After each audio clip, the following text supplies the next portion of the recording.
It's time for Shawn and Maya in the morning. Quick pitch to Walter, looking for the record, cuts back, he's got it, he's out of it at 25 to the 26-yard line. Walter Payton becomes the National Football League all-time leading rusher. Jordan, open, Chicago with the lead. The Chicago Bulls have won their 6th NBA championship. Chicago has won the Stanley Cup. Palmero over the head of Jenks. Uribe charges, throws, out! And the White Sox have won the World Series. A little bouncer slowly toward Bryant. He will glove it, go to Rizzo. It's in time. And the Chicago Cubs win the World Series.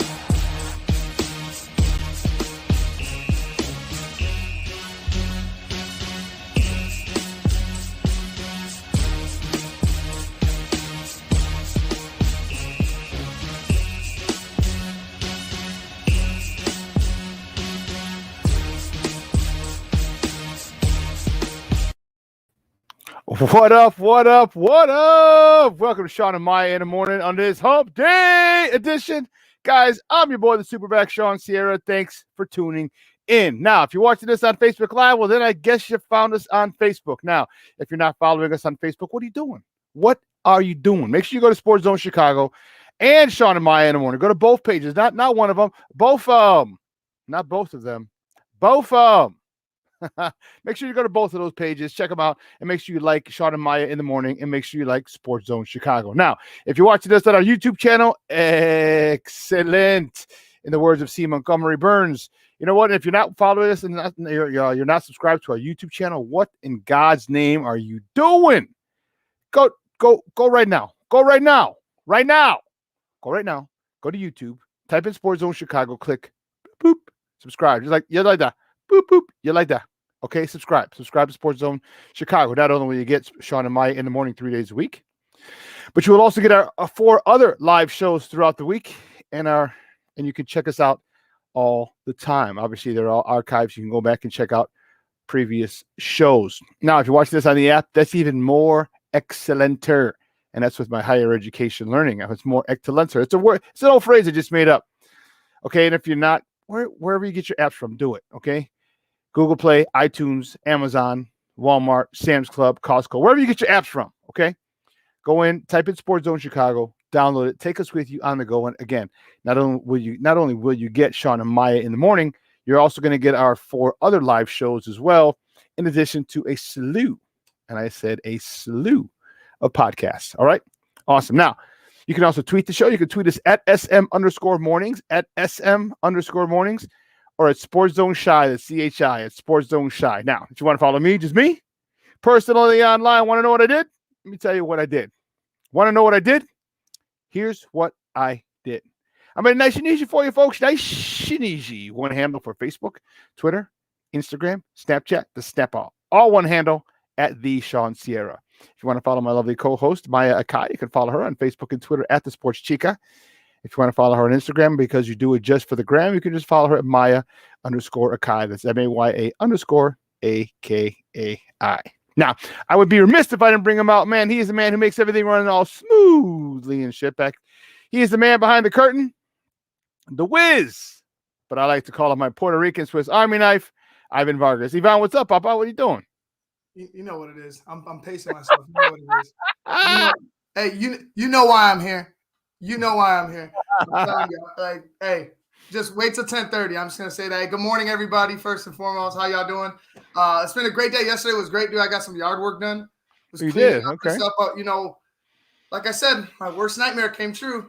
Like it just, I can't believe it. I can't. And I'm telling you, man, it's just, it's a missed opportunity. I'll just say that, just a missed opportunity. A swing and a big Javi Baez whiff and a miss. That's what I'm gonna tell you. Big miss. I was going to talk about, he's going to go more into detail of what he's talking about in the 10:30 segment. And yeah. I'm going to sit back and I'm going to make sure I have some peanuts or some popcorn. Good morning, Junior. What's up, Papa? Make sure I have some peanuts and popcorn and just listen to Ivan talk a little bit vent his frustrations a little bit. Vent his. Vernon, now Vernon, stop it. Pace yourself, Vernon. Pace yourself, Vernon. I got it. Oh man. Well, it's going to be a fun show today. We're welcome. My guy DJ D Nice is coming. I mean, Joseph Phillips is coming up in a minute, looking like DJ D Nice over here with his hat on. Look at it, big pimping. I see you, Joseph. Everybody else is going to see you too, man. That's dope.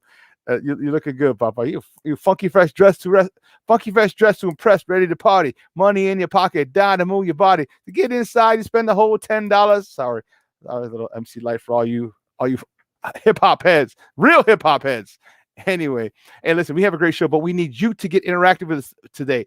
Okay, we saw Armando Lara Jr. checking in already. Awesome. Vernon checking in. Excellent, Papa. We appreciate it. Thank you. The show will be nothing without you guys. Listen, we have a great show. When I said we had a great show, I am not bull jiving.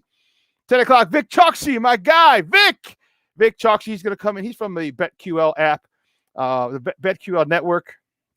We're going to talk a little Cubs, Sox, Bears, and, of course, his forte, gambling. Oh, man, Vic Chokshi, 10 o'clock. You don't want to miss it. 11 o'clock, Lester Will Fong Jr., man, we're going to talk a little Bears. Oh, I'm excited. I'm getting excited. I'm excited, one, for the Bears, okay, back at OTAs. Two, and this is a far two, okay. The quarterback up there, the team from the team up north, is like, I'm not showing up. I'm out. I'm done. So, I'm going to keep an eye on that from afar.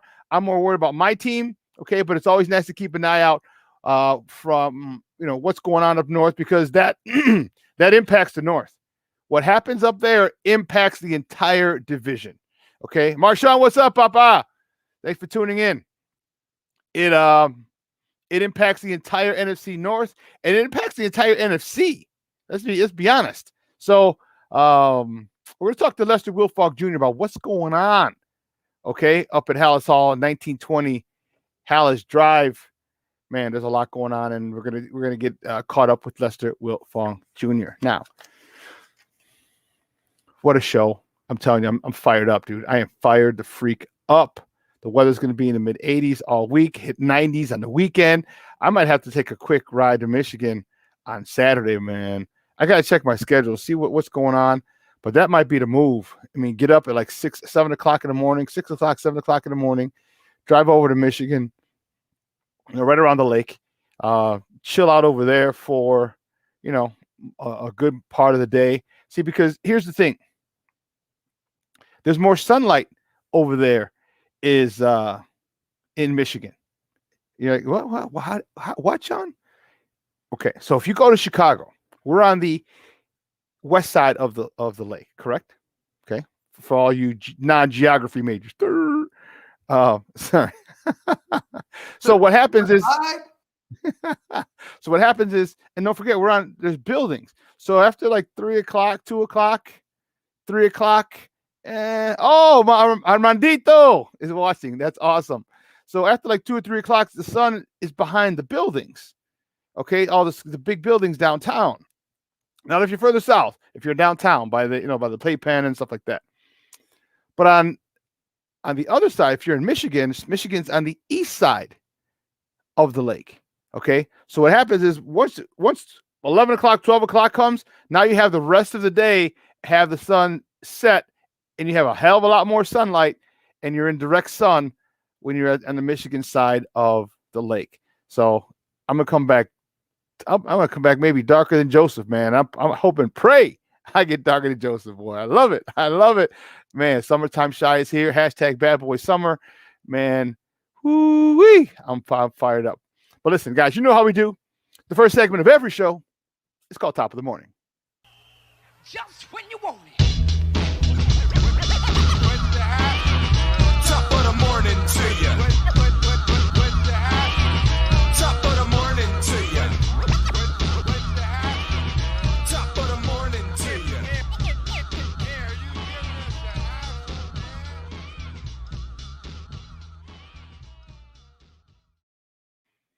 you. The top of the morning segment is powered by the Chicago Crusader newspaper. And with that, we bring in their guy. We bring in our guy. We bring in your guy. He's doing his best DJ D. Nice impersonation. He's the head sports editor over there at the Chicago Crusader.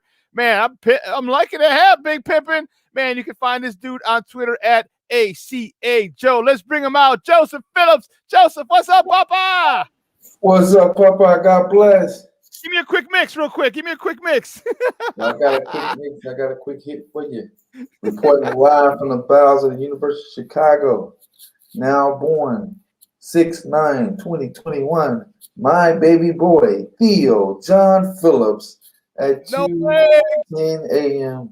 So daddy's here. Congratulations, man. All right, Joseph. Good stuff. Congratulations. Thank you, guys. Man, that's God awesome. did it, man. God did it. It's a blessing, man. He's such a cute you, little man. You did it, Joe. You did it, Joseph. That was you. You did that. No, yeah. It was definitely I was praying every second. Hey, congratulations, man. That's awesome. Oh, now you got two little boys. Ooh, Yes. Charlie. My baby boy, Theo, little Theo. So we get to hang out with Theo Epstein one day, hopefully. Dude, that is so awesome. Congratulations, Joseph. And you know what? I truly appreciate you calling in and coming on from the bowels of the University of Chicago Hospital for this segment. I appreciate it, man. Big time. Wow, I'm at one of the few times in my life I'm at a loss for words, man. Thank you so much. We truly appreciate it, man. That's good stuff. I'd ask you what's going on, how your weekend was, but there's not much that could top what just happened this morning. So Theo came in stunning fashion, like he's supposed to be here on the 21st, but he decided, you know what, Daddy, I want to get here when I need to get here. So, ladies and gentlemen, he's here, and he came on the night the Cubs won, so that's the good thing too. So. Came out nice that they introduced their uniforms too. Oh, sorry. Hey. I don't want to get even started. I'm sorry. Hey, I gotta kick it off with a bad joke for you, Shawn. You ready for it?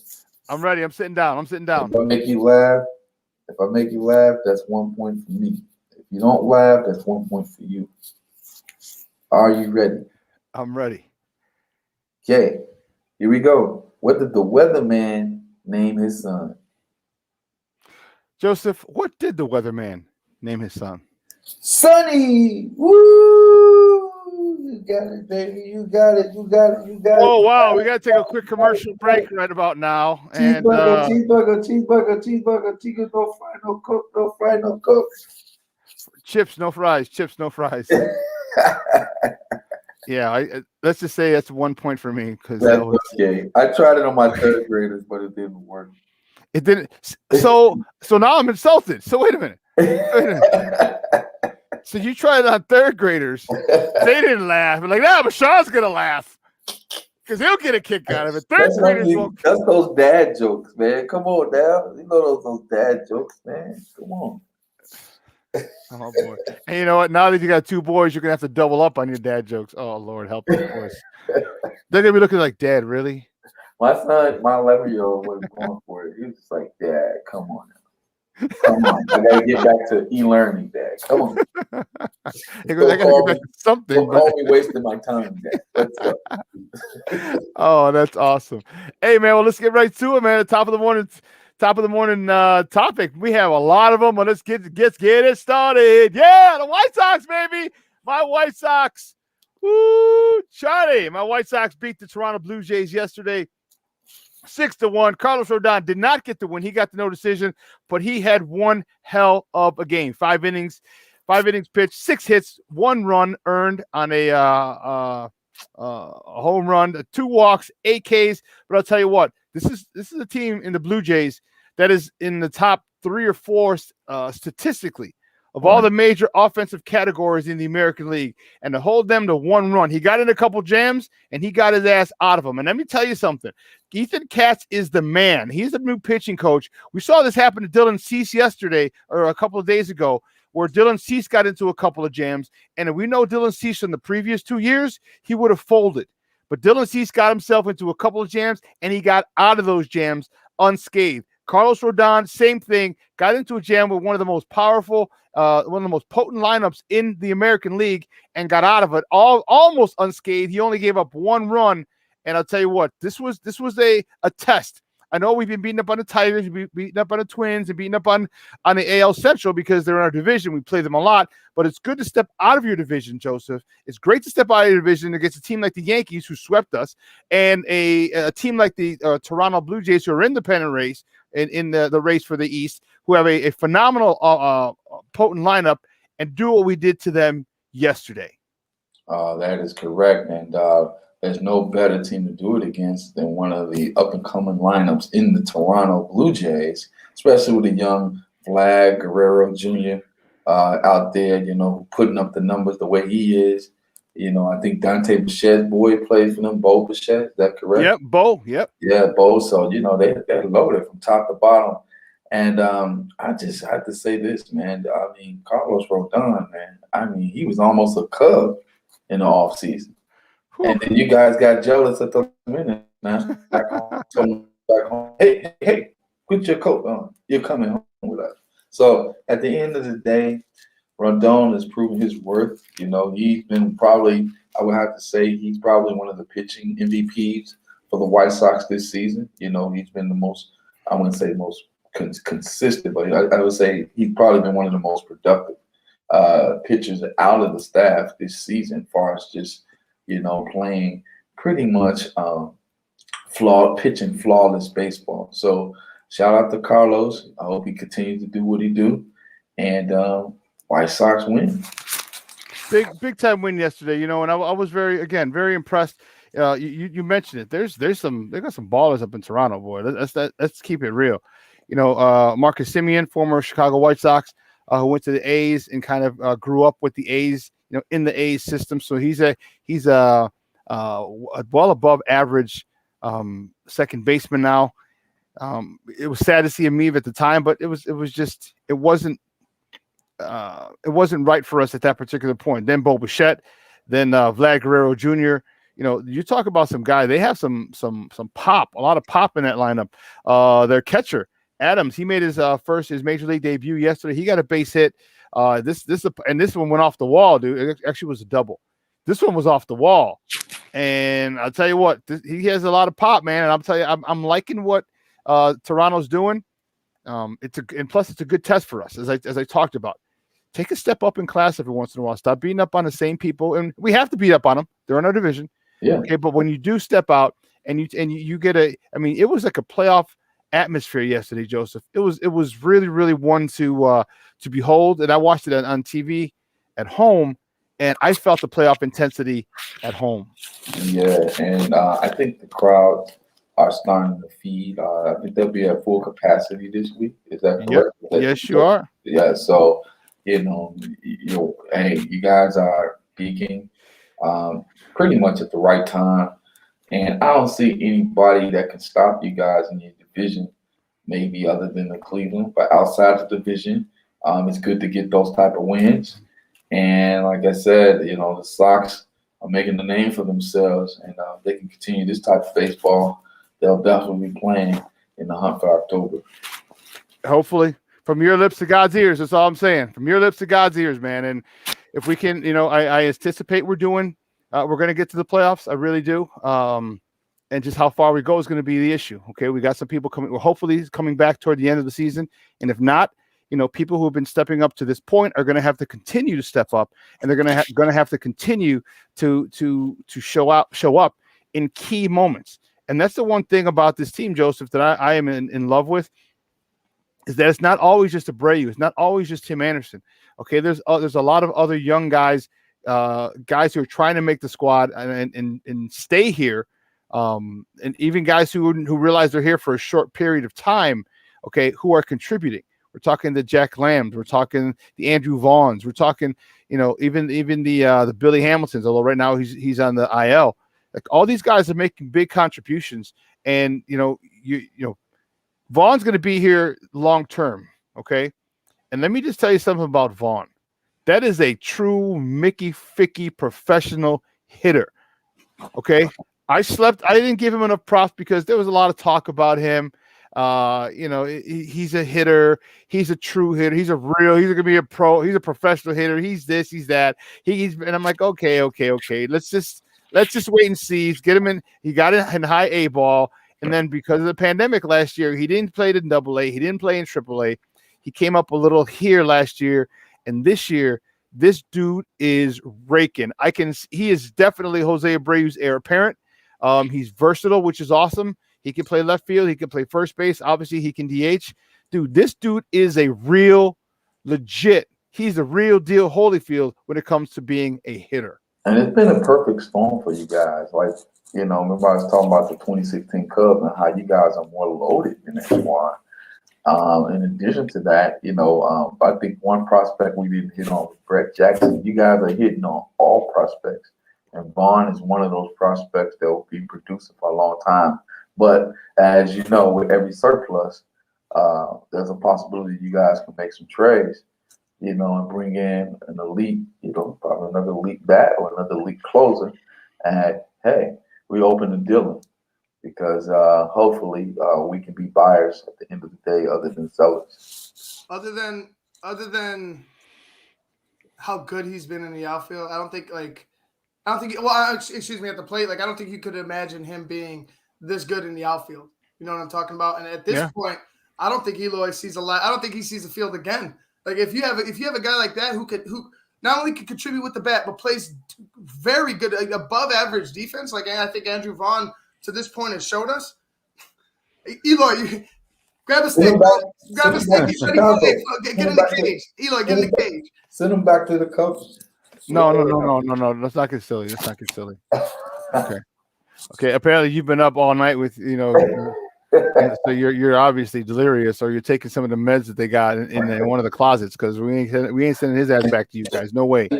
Thank you, but no thank you. We are keeping him, and let's not forget Adam Engel. Adam Engel is back as well. These highlights. His highlights are courtesy of NBC Sports Chicago yesterday. Here, Adam Vaughn, when the game was Sox down 1-0, and they just couldn't hit this guy. I'll tell you what, Adam. Vaughn comes through, ties the game in the next inning. We break a big crooked number, went up on that board. Okay, you see Leury Garcia with a triple, which, man, they were shifted the opposite way, and Leury hit it into the dugout. Into the corner. And I'll tell you what, man, oh man. This is what we're talking about, Joseph. We're talking about people like the Leury Garcias, the Vaughns. Vaughn had 2 RBIs yesterday, the home run and a sac fly. The one thing that I was happy with yesterday, that the White Sox had runners in scoring position, and they made people pay. You understand? They made people pay. When you get guys in runners in scoring position, you cannot let teams off the hook. And a team like Toronto, a team that's very powerful offensively, you cannot go and not put up runs. Okay, that's what Toronto did. They got on base a lot, but they were unable to bring them home. They were unable to bring them home. Okay, and that was the issue. And the yesterday with runners in scoring position, the White Sox were 2 for 6. Okay, that's 333. That's what I'm talking about. And you get key hits. Like we all said, people, numbers can be misguided. It can be misleading, Joseph. You can have 50 homers, and every single one of your home runs could be in an unimportant or uneventful moment. You're up by 4. Okay, you hit another home run. You're down by 6. You hit a solo shot. Okay, those numbers look good, but they're not impactful. Right. Okay, hitting with runners in scoring position, that is impactful. And like our old Uncle Hawk Harrelson said, don't tell me how many you hit. Tell me when you hit them. Okay, when you hit them, when we need them, when you're down 1-0, who hits the home run? Andrew Vaughn. Okay, when the game's tied and the bases are loaded, what happened? Andrew Vaughn. Didn't hit a home run. He got a deep sac fly to score the run. Tim Anderson. Leury Garcia. These are key moments. Don't tell me how many you hit. Tell me when you hit them. And yesterday, the White Sox came through well with runners in scoring position. Yeah, another clutch performance by the I almost said the good guys, but the bad guys. They did a great job, and hopefully they can keep it up. I hope you and me both, Joseph, because I think this is a very special team, as we talked about earlier. All season long. Andrew Vaughn 1 for 3 with 2 homer, 2 ribbies. TA7 2 for 4 with a ribby, and Leody Garcia, he's 2 for 4 with 2 ribbies. Good work, good day at the office yesterday against a quality team, and we're gonna go back. We're back at it tonight. 7-10 start. Alek Manoah for the Blue Jays. He's 1-0 with a 3.86 ERA versus Lance Lynn for the good guys. He's 7-1 with a 1.23 ERA. That's a nice. Wow. We take this one, we win the series, and we look for the sweep. So what? But you know what? This is a good team. This is a very powerful and potent team. Let's go to work today. And we're going to worry about tomorrow. Let's worry about today. Today. One inning at a time. That's it. Continue to get your Scooby snacks, because this is some easy wins for you guys. It's not easy. It's not easy, Joseph. And people may look at the score and say 6-1. Oh, you handled them. It wasn't like that. We were down 1-0 the majority of the game. Okay, right. We were down 1-0. Okay, until Andrew Vaughn came up in the 5th, or the 6th inning, should I say, and jacked that 7th. I'm sorry, it was in the 7th. He hit that homer. So it was the 7th inning. We're down 1-0 for a few innings, and I don't know who this guy is. Okay, Ray, their pitcher yesterday. Let me tell you something. This dude, I think he's like 4 games under 500 in his for his career. But my goodness, yesterday that was one of the best pitching performances I've seen in a long time. Right. One of the best pitching performances. His slider was disgusting yesterday. And I can't tell you how many White Sox players. I think he had 12 or 13 strikeouts. Actually, I can tell you how many strikeouts he did. He had 13 strikeouts in his 6 and a third innings, and he just got tired. The Sox started making him going deep in accounts. His pitch count went up. They were able to get him out of the game.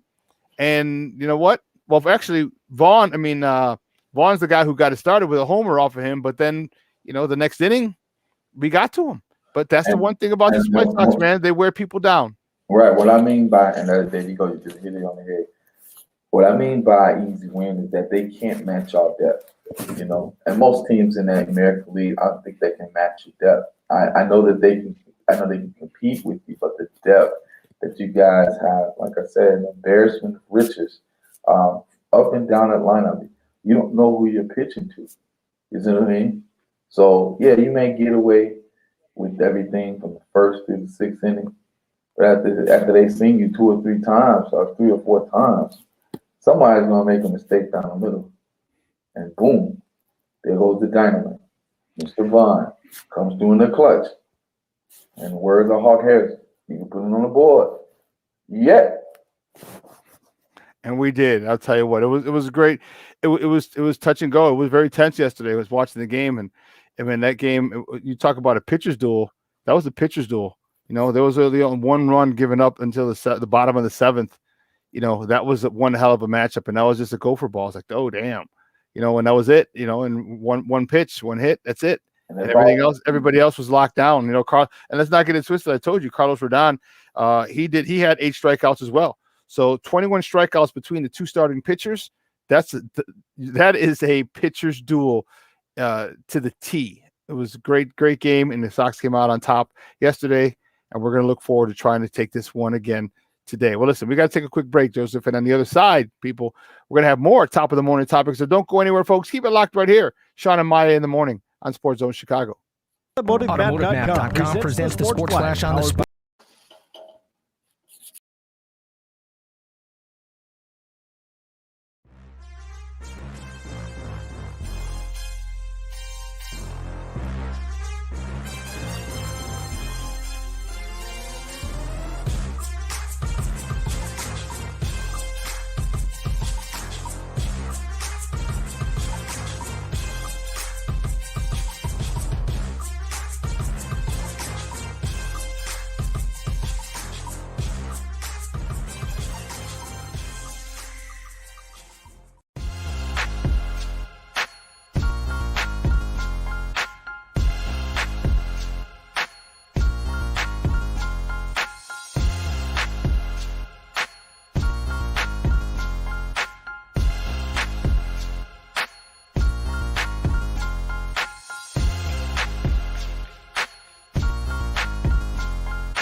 Welcome back to Shawn and Maya in the morning on SportsZone Chicago.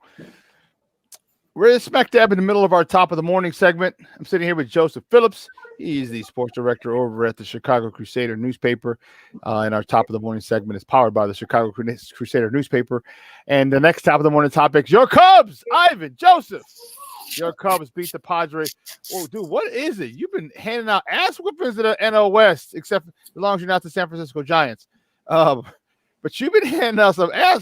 It's like, and taking in what's your name? Who's next? Because we're coming back. Just so you know, big win yesterday. The Cubs beat the Padres 7-1. Zach Davies gets the win. He's 3-3. He went 6 innings, 1 hit, 2 walks, no runs, 2 walks, 4 Ks, and the bats came alive. Okay, Mr. Rizzo, Anthony Rizzo hit his 6th of the year. Mr. Wisdom hit his 8th of the year, and Wilson Contreras hit his 10th of the year. What is it with you guys, man? You guys are, I'm telling you, man, you ain't nothing nice right about now. You ain't nothing nice. Man, we got my man P. Wiz in the building. P. Wiz in the building. Patrick Wisdom, man. Look at the damage he's doing to that baseball. I mean, he's walking off like this guy looking like Dante Bichette every time he comes to the bat. Then we got to give it up to Rizzo. Rizzo. Rizzo. And you said it, Rizzo. The man is the man of all men. He's definitely the Cubs leader. As you know, last week, him and Contreras, who went deep also, got into it a little bit. But I think a lot of these guys know this is the final year. This is the last dance. So it's either win or go home. And right now, we're not looking at the name on the front of the jersey. We're looking at the name on the back of the jersey. And that's what it's about right now. Every individual is stepping up. Yeah, you're playing for this Cubs organization, but you're also playing for pride. And I think that's what's going on with these players individually when they're playing against teams like the San Diego Padres, the Los Angeles Dodgers, and even the San Francisco Giants. We came through in the clutch and found a way to get a win when they were hot, on Sunday. So shout out to my peeps, and we're still watching you Milwaukee pesky like a mosquito Brewers too. So we're watching out for them also. But shout out to my Cubs, man, who came through in the clutch last night and got a win for my boy Theo and my wife Cassidy. God bless you. Let me tell you something about that. I am very impressed with the resiliency that this Cubs team is having.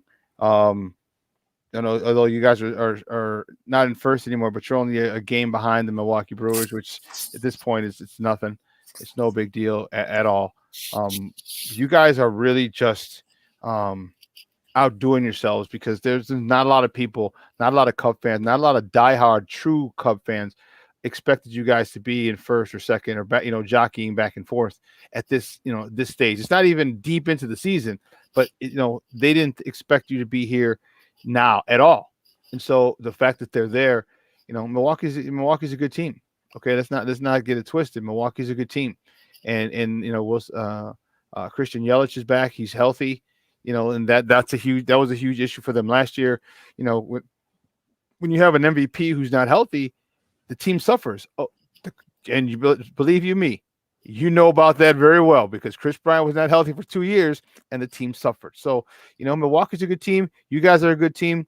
And here's the thing is I've said it, Ivan, you can vouch for me on this one. And Joseph, you as well. I said, you guys have too much talent. But people said you guys are going to finish third and fourth or last in your division. I'm like, no, there's too many people. Franchise thought that, Shawn. Their own people thought that. We all thought that. Like they were preaching that to us. Like, and you're right. You're absolutely correct. Like Shawn has been saying that we have too much talent since the beginning, but the organization has directed us in this path. The organization guided us here. We're broke. We got nothing. We had this. We don't know which one we're gonna. Like, come on, man. The organization keeps telling us that they don't know what they're gonna do. But Rizzo said it best, and I think this is where the players are thinking. And also, thanks for getting a win from my boy Zion who plays baseball. But the organization is thinking this, and I already know this. They know that this team right now, they're not playing for the organization or the name on the front of the jersey. They're playing for the name on the back of the jersey. And Rizzo came out the other day. He said, "Hey, we got three big stars on this team. Sign us, okay? Sign us." Sign us. Chris Bryant, sign me. We got the money. Rizzo said it. Y'all got the money. Sign me. What are y'all waiting for? But something's telling me there's only one guy who probably gets signed out of the big three. And right now, like I said, they're throwing it out there, and it's a competition right now. Guys' reputations are on the line. You got a lot of money on the line. So it's just a combination of things. And like I said, Rizzo said it best in the paper. They got the money. Just sign all three of us. Well, I don't know if they have the money, but they will have the money. Let's be honest. Now that we're at full capacity, so starting Friday, okay, it's still 60%. So the White Sox are at, we're back at 20%, at now that this regular season started. But you guys but you guys are gonna be back at full capacity. Okay, so now you're gonna start generating revenue. And according to Crane Kenny, if I'm not mistaken, those guys were talked about they have the okay to spend. They have the okay to spend now. So now you need to go and spend. Now, if I'm you, remember there's no salary cap in baseball. So now you're gonna get full houses at Wrigley Field, the rest of the remainder of the season. Okay, people are going to go to, Gallagher Way. The people are going to go to the rooftops. Everything's opening up. So, people are going to start flying in to Chicago to stay at your hotel, because they want the experience. They want to stay in Wrigleyville. They want to stay in a hotel, go to a Cub game, spend the tons of money that they're going to spend. Okay, so you're going to start getting money. So you better open up these pocketbooks for these guys. Now I believe you have this, and this sucks for Sox fans, because if you guys were bad, I was really hoping that we'd look at Craig Kimbrell as a setup man we'd trade for him and get him and have him as our eighth, and our guy Liam Hendricks. I was gonna say Liam Neeson, the actor, Liam Hendricks for the ninth, and literally shut the game down after 7.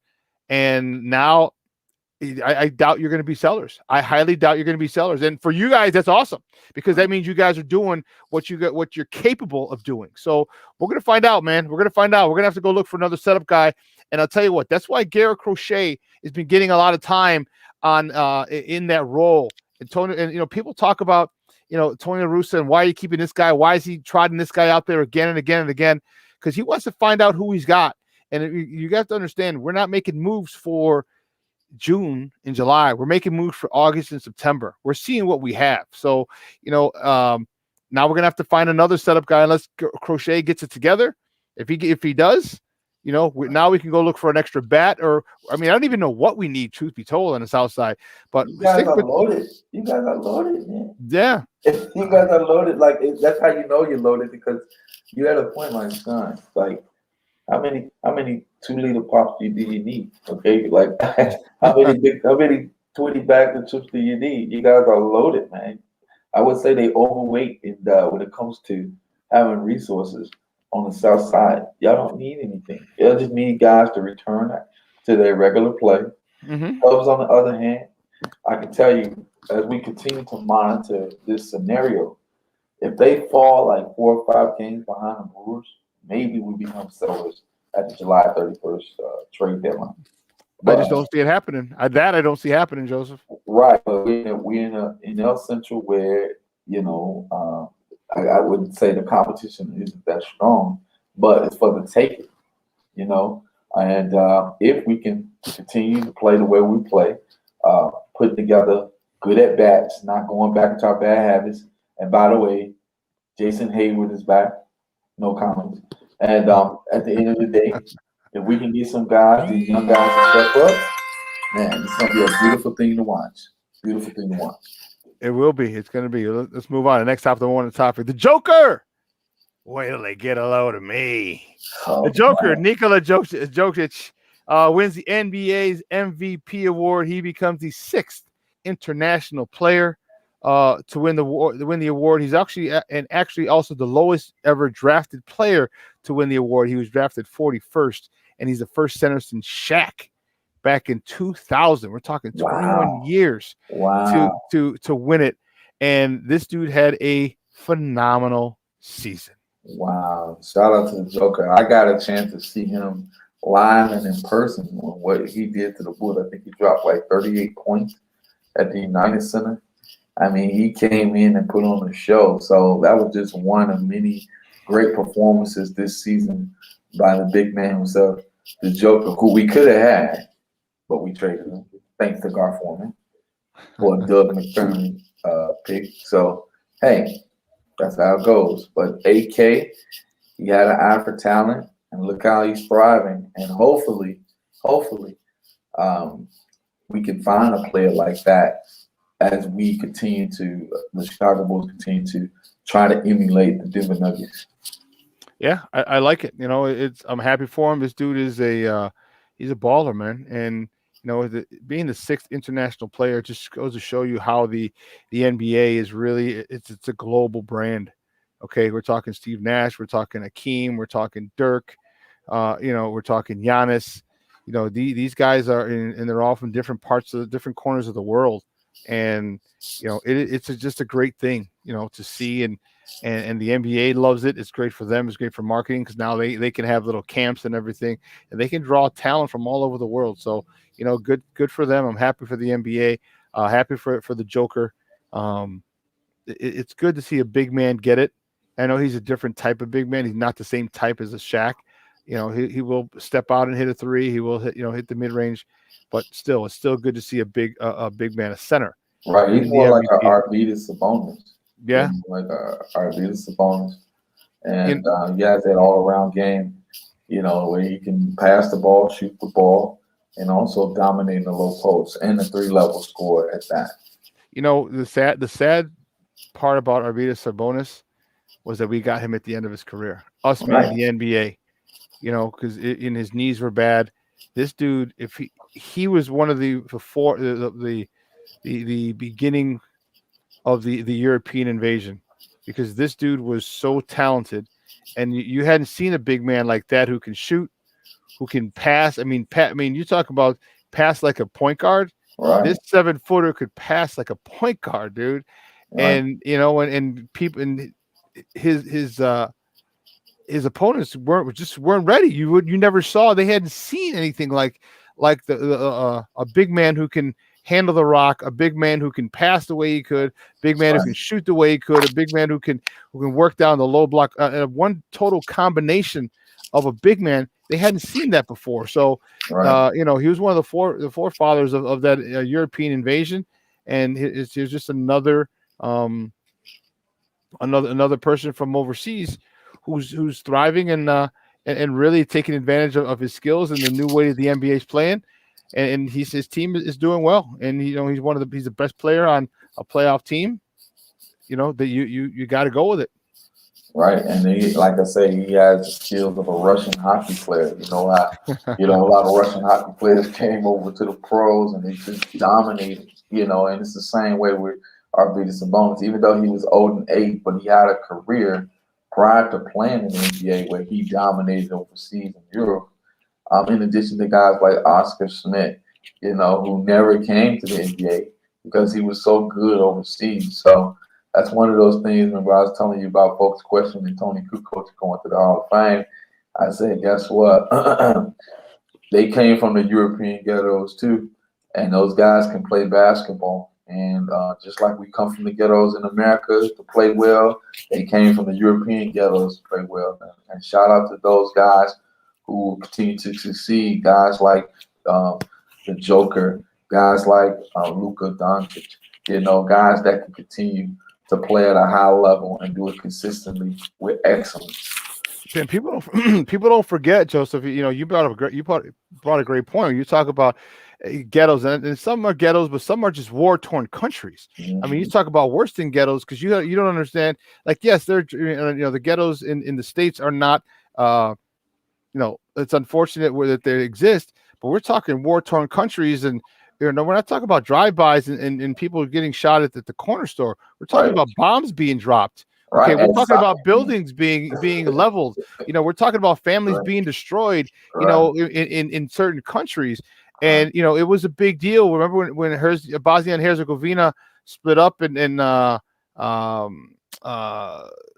was Tony Kukoc and Vlade Divac. Mm-hmm. Okay, they became they're on the wrong side of the split of their country, and they were close friends, and their relationship soured. So the guy from the Turkish guy, I can't think of his name right now. These guys are Higo Turkoglu. No, Hito Turkoglu. No, you're talking about from the Portland Trailblazers, Cantor, and Cantor. It is Cantor. So you try to intimidate someone like that. That's not happening, dude. Right. That's not happening. And these guys are tough as nails. Right. And just because we're here and we have our issues, and many people are not caught up on world events. Dude, these guys are going through some stuff too, and they come out hardcore. They come out hardened, just like some of us, some of the American players, and they're just as tough, if not tougher. Because it's one thing when there might be a drive-by, you might be able to get down by a car or something and hope you get hit. When there's a bomb dropped, man, let's say buildings are leveled, and you talk about family and friends lost. That's in a heartbeat, dude. So, AK from the European ghettos too. AK. Yeah. So, they tough guys, man. They tough guys. Well, let's move on. The next top of the morning topic, former Bulls head coach Tom Thibodeau. He wins Coach of the Year. He gets the Knicks into the playoffs for the first time in 9 seasons? 9 times. Your son's been absent from school 9 times, Mrs. Bueller. And I'll tell you what, the resurgence he had, but we knew watching him here that he would get the Knicks in the playoffs. He knew that he would change their mindset. We knew that they would become a tough, physical team. They ended up with the number 4 seed, making it to the playoffs. They got bounced in the first round, but that's another story. But Tom Thibodeau, former Chicago Bulls head coach, wins Coach of the Year. Wow, this is it's bittersweet for me because it seems like everywhere kids go, he has the opportunity to win Coach of the Year. And every time I think of Tibbs, I think of that 2011 Bulls team. I think of that 2012 Bulls team, and the potential that we had and how hard they played both ends of the floor. And that's one of the main blueprints of Thibodeau. Even that Boston Celtics team, where Thibodeau really pretty much made a name for himself, just that defense, that box and one defense that he actually helped the Knicks use this season, where no matter how bad they was offensively, they were always in the game because they played hard defensively on every possession. And that is definitely a Tibbs team with a defensive identity. Congratulations to Coach Tibbs. Yeah, hats off to him. I'm happy, and like you said, it's a mindset. Okay, it's a mindset in this new NBA where even in the playoffs, and that was one of the things that that it might be an issue. And maybe maybe he can adjust or change that a little bit. But we never saw 110, 113, 120 point games in the playoffs back in the 80s, 90s, 2000s. We didn't see that, dude. Okay, it was so much different. And I think I think Coach Thibodeau can change that. I think he has to understand, and the players got to understand that they have to make it. They have to change it themselves. They're going to have to force teams to work harder. I don't think they are ready for the playoffs and teams shooting like the way that they did, because like I said, in the playoffs, scores dropped. And now, the NBA wants the scores to go up. So, Thibodeau's got a nice, a tall task facing him. How do I get these teams to stop scoring in the playoffs, with this mentality that I have, because if he can get these players, these other teams and control their scoring in the playoffs, man, dude. And that's the thing. And also shout out to the Atlanta Hawks who beat the Knicks, because I think that game against the Knicks, because the Knicks play such great defense, helped them beat Philly. Because they were sending swarms and traps after Trae Young, and then Trae Young started picking them apart, making his long range shots. But at the end of the day, Thibodeau's defensive schemes, that box and one, okay, is hard to stop. Especially if you got the personnel to play it the right way. And hopefully the Bulls are taking notes. Defense first, offense second. And if you can do that, you can compete. Yes, you can. Yes, you can, Doctor. Well, the next top of the morning topic and the last one for today. Did you see this? Thank God it was an exhibition of Logan Paul or Logan and Mayweather this weekend. it got to the. I was talking about it, and I wanted to talk with you about it because we talked about it on Monday. You know, it was. I was at a bar. A buddy of mine owns. I know a couple of buddies who own bars, but a buddy of mine. I was at my buddy's bar, and I was hanging out with my cousin. I hadn't seen him in a while, and so we were out there grabbing a couple of drinks, just talking and hanging, and watching the game, or watching the fights. And Chad Ochocinco, he was on the undercard. He was the first fight. So we're there. We're waiting for the fight to start, and then the undercard starts. Okay, maybe like about a half hour, 45 minutes after we're there, and we had a couple drinks, and we're watching this, and it's like, okay. And then I look at my cousin. I'm like, "Are you hungry?" He's like, "Yeah." I said, "Do you want to go?" He's like, "Yeah." I'm like, "Yeah, me too." Like, I really don't have a desire to see this fight. I don't, and I left, and it went the distance, and it was just. It was an here's the thing, Joseph. It was an embarrassment to boxing, and to me, that's the thing that bothers me. Okay, now we understood there's a lot of just money grabs. Okay, the Conor McGregor Mayweather fight, and all you're getting guys who have no business. This guy's a freaking YouTuber getting a shot at the world champ, and I know it was an exhibition, no belts were on the line, nothing. Okay, it was just a money grab.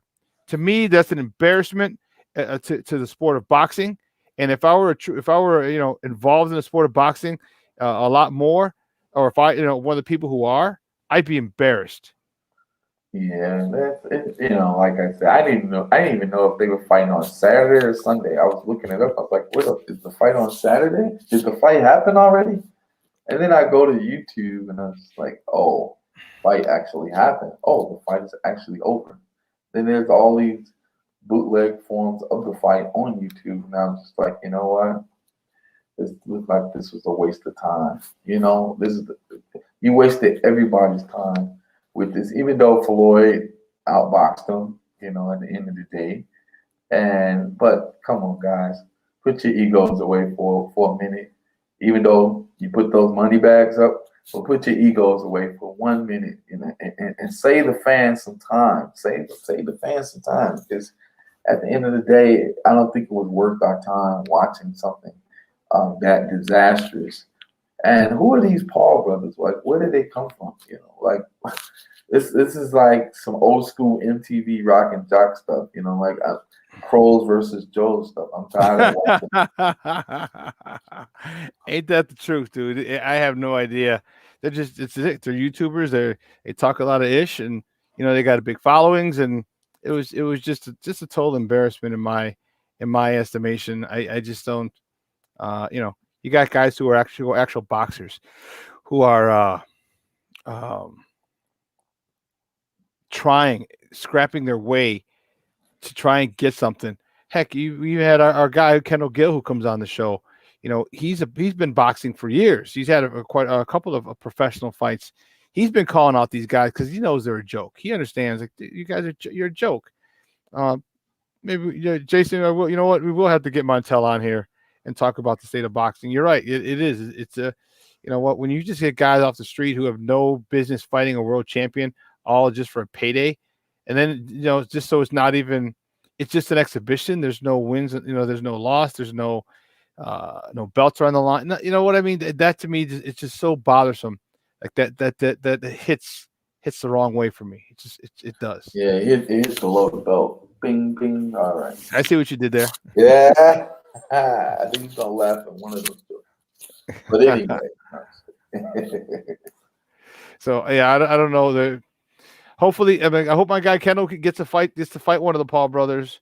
Because I'll tell you what, Kendall do a number on him. Kendall's is a pro, man. He's a pro. He's been doing. He has, he does boxing workouts, and has had a few fights, and I just hope he gets to that point where they can actually get there. Because man, that'd be great to to see somebody, a real fighter.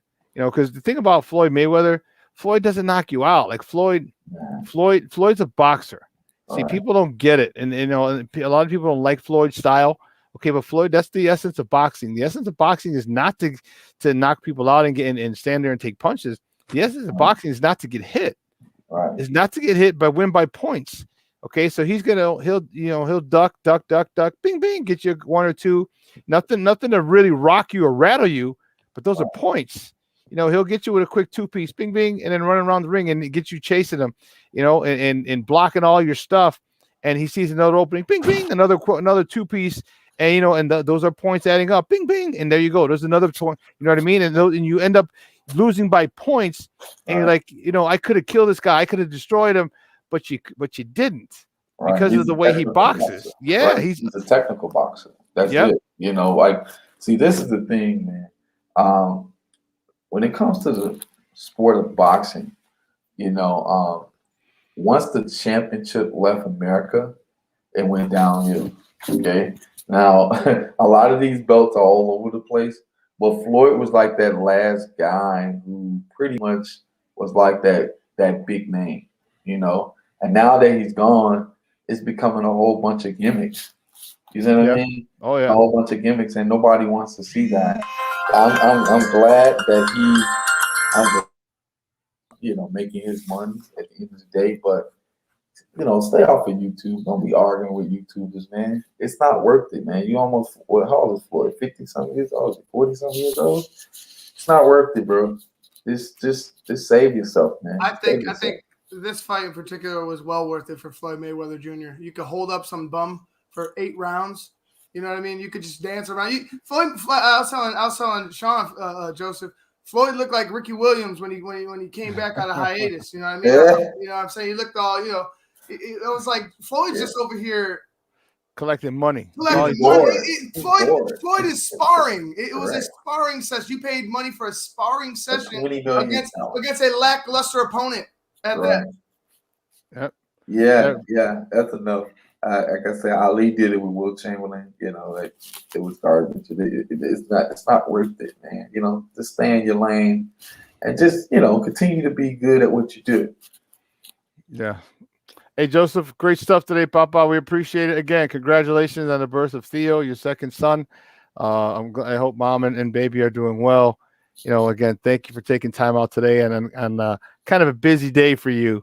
Yes, but I'm really happy for you and the family, and Theo's got a good man to look up to as a father. So I'm happy he's a very fortunate kid. So keep doing what you're doing, man, and we will see you next week. All right, Papa. All right, God bless you. Unless you feel like coming out on Friday, like you sometimes do. I recorded live from my 3rd grade class, so that was a one-time thing. School is about to let out, so. You'll possibly see me on Fridays. All right, cool, man. Good stuff. All right, God bless. All right, man.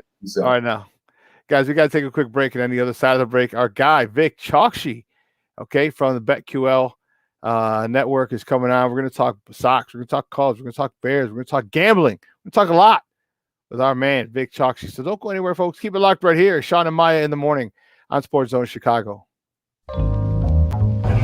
Hi, this is George Iceman German. I listen to Shawn and Maya in the morning. 1-2.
Welcome back to Shawn and Maya in the morning on SportsZone Chicago.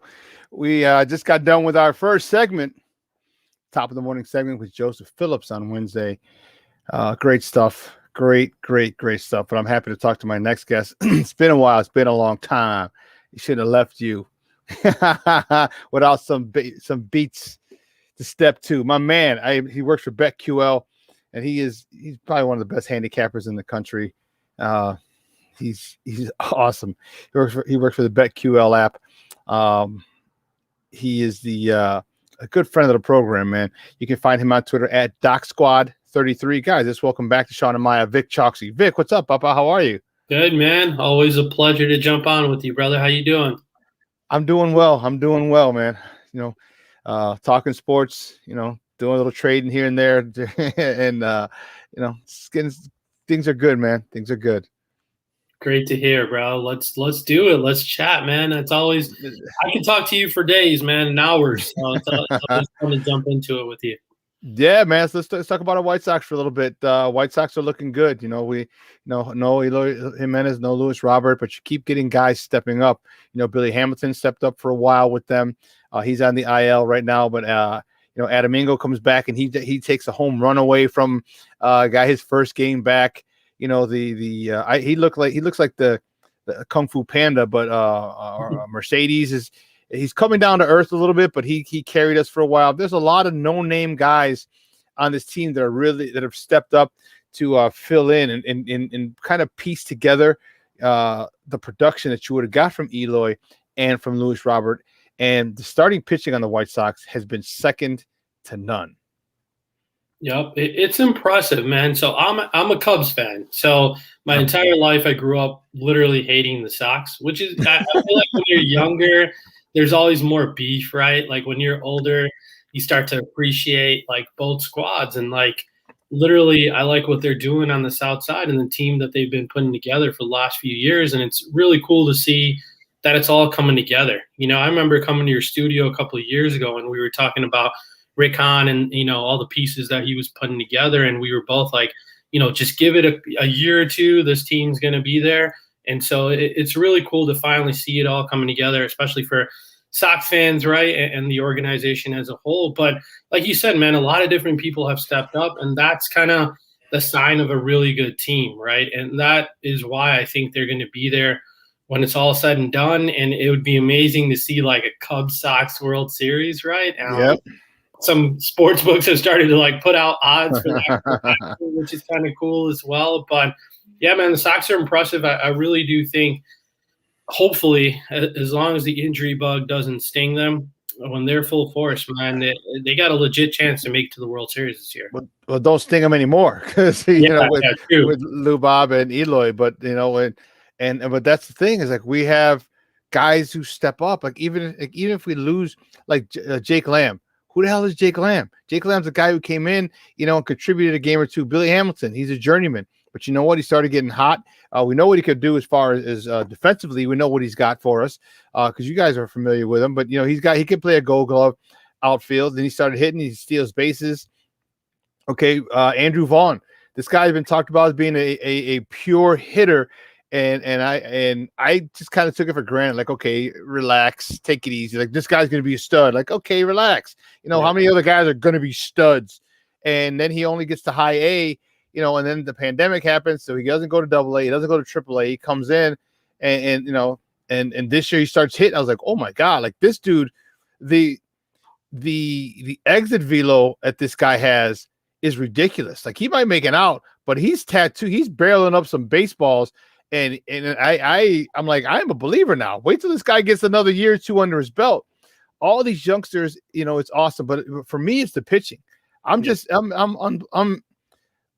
dumbfounded by Carlos Rodon, who had a phenomenal game yesterday, holding that offense to one run in the 5 innings, one run.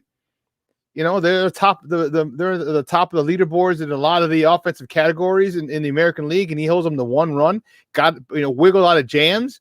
That Carlos, then you got Lance Lynn, who's 7-1 for us. Dylan Cease, who look. So it's things are looking good on the South Side, man. I'm really happy about it. Not satisfied, but just happy that the direction that they're going.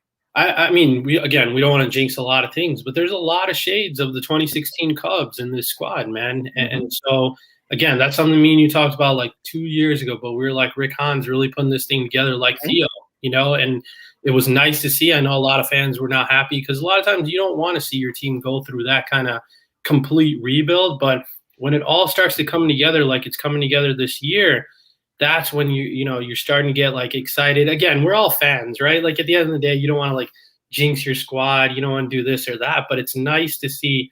Again, I have no bias with the Sox. And so just from an outsider's perspective, it reminds me a lot of the Cubs team that won the World Series. Now you got a lot of young guys coming in, contributing. You're winning games with people injured. And so hopefully come fall, when you got all the pieces working together, to anybody's ball game, the Sox will be right there. Well, let's go to the north side. What the hell's going on over there? Not a lot of people thought that they would be, in first. I know they're in second now or a game out, but that can change in a heartbeat. What the hell's going on over there? You don't have an ace, okay? And everybody's in a contract here, and you don't have a center fielder, you don't have a leadoff guy, and you're still, in and around first place. What the hell's going on up there? How are they doing it? It's crazy, man. Patrick Wisdom, I mean, that kid's on fire. So. It's an interesting year from a fan's perspective too. Is just everybody thought that we're going to be just complete rebuild, right? Once you give up the writing's on the wall. We thought it's a money thing, and so who's next? Is Kimbrel going to be dealt? Is KB going to be dealt? So there's an interesting trade deadline coming up because on one hand you're like in first or right around first, but on the other hand, what is the long-term plan? So. With Jed Hoyer, is it a temporary Band-Aid year where you're just going to see how this thing runs out and then go from there? Or are we going to break it up completely and trade KB and Kimbrel at the deadline because there's so many people that want those guys and they're playing amazing baseball. That's what's crazy. So this year compared to the last couple of years, those disappointing years, they're actually coming up with clutch hits time and time again and winning some of these ball games that the last few years we would have probably lost. And so it's fun to watch, kind of, especially because I didn't have a lot of expectations this year. And so just from that point of view, it's pretty cool to also see them doing really well. And the pitching, man, again, they're pitching out of their mind right now. I just don't know if it's going to regress and go back to the mean when it comes to those guys. And KB question looms large, right? Javi Baez, same thing with him. Wilson Contreras, like, what are you going to do with these three big names? And so I think that's the biggest thing that Cubs fans as a whole are waiting to see what's going to happen with those three guys, man. Are we sticking with them? Are we extending them? Are we in Rizzo too? Or are we going to blow this thing up and start over and Jed Hoyer kind of puts his footprint on the team? Well, here's what I got to ask you, Vic. And guys, we're joined by Vic Choxy from the BetQL app, talking a little Cubs baseball right here on Shawn and Maya in the morning at SportsZone Chicago. What do you do now? You're at full capacity come Friday, so that place is gonna be sold out. Let's keep it real. Fast gonna be sold out. Rooftops are gonna be sold out. And in case anyone doesn't know, that the Ricketts own all the rooftops now. So when I say now it's not only the stands are filled, but the rooftops are going to be sold out. Now people are going to be flying in, and we can now travel restrictions are eased up to stay at the hotel, right across the street, which the Ricketts own. So they're having the money issues that they had, they're gone. They're gone. You took a you're in the red a little last year, and that's fine because you spent $1 billion, and you're anticipating gaining revenue that you didn't get thanks to COVID. Well, now you're getting that revenue. Now you're going to start getting that revenue, so you can go spend. How crazy was it now that, you Darvish, as you mentioned, you thought that was the beginning of the white flag sale, like the Sox did way back in the day. Yep. And now they're not. And now you need an ace.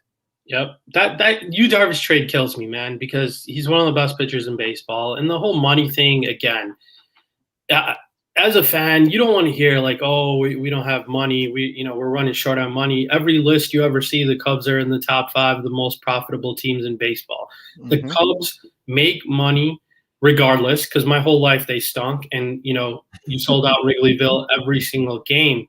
But when they won the World Series, their profits went up exponentially. It makes sense to have a better squad if you want to make more money, especially with everything that you said they have going on investment-wise around the stadium as well. So, to me, that's kind of a cop-out, like, oh, we lost money during COVID, et cetera, et cetera. Like, the Dodgers don't care. The Angels don't care. Like, bingo. Squads go out and put up big money no matter what. And, so again, it's a little disappointing to hear like Crane Kenny go on the radio and be like, we lost money. We're going to lose money. Ricketts talk about it as owners and this and that. Because as a fan, you don't want to hear that. And again, like you said, we need Yu Darvish right now. You need an ace. If you had Yu Darvish on the squad, you could possibly have like World Series aspirations, right? But now, again, you come to that trade deadline conundrum. For me, people are KB is a polarizing figure in Chicago. Like, to me, I've always appreciated everything that he's done. And maybe, again, like I told you, my whole life the Cubs are losers. And so I'm always going to have a little bit of a sweet spot for every player on that team and everyone in the organization that happened, because that was literally the best year, one of the best years of my life, one of the best playoff experiences of my life. And so I would keep KB. I would keep Javi Baez. I would do a little team-friendly contract with Rizzo, because he wants to stay here. I know that for sure. And the one guy, I know Wilson Contreras. Again, I love Wilson Contreras. We have a kid in the pipeline that is coming up. That's a catcher, and that's supposed to be really good. But on the flip side of that, it's hard to find good catchers, right? And so I think that's a guy that is going to be the most interesting one to watch, is what happens with Willie. But again, at some point you have to pick a lane and decide, hey, we're going to rebuild this thing for the net long haul, or we're going to, run it back. The last thing I want to do is just kind of see this year go by with no changes. What do you do though? I mean, here's my thought. I say sign them all, and here's why. You sign them all, okay? There's been talks about the package deal with Rizzo and Bryant, with Brizzo, kind of like Kane and Tays. Okay, yeah. And so they might take a little more money. They might. You still have KB's agent over there who might say, yeah, we're going to test the waters on our own. Okay, but if you can, great. Baez, same thing. Rizzo, I don't think Rizzo, you have to give him a lot of money if you have to go the individual route. Because he's 32. Yeah. You're not giving him a 5-6 year deal. Give him a 3-year deal, 4-year deal. Okay, give him, I don't know, 80 million. Yeah, he's 31. Yeah. He'll be 32 this fall. That's right. Yeah, so he's early August. Yeah. So you can do that. And here's the crazy part is if you guys start sucking, and you're guess what? Now they're under control, and you can send them to a team. A team can say, okay, well, I can afford his contract, or give us, send some money with that contract, pay some of his salary, and we'll take him. And now the Cubs are off the hook for the most part. So having these guys under control is huge, which is why the White Sox do what they do, and why you guys went for Jose Quintana, a couple of years ago, because he was the lefty under control for so long. Yep.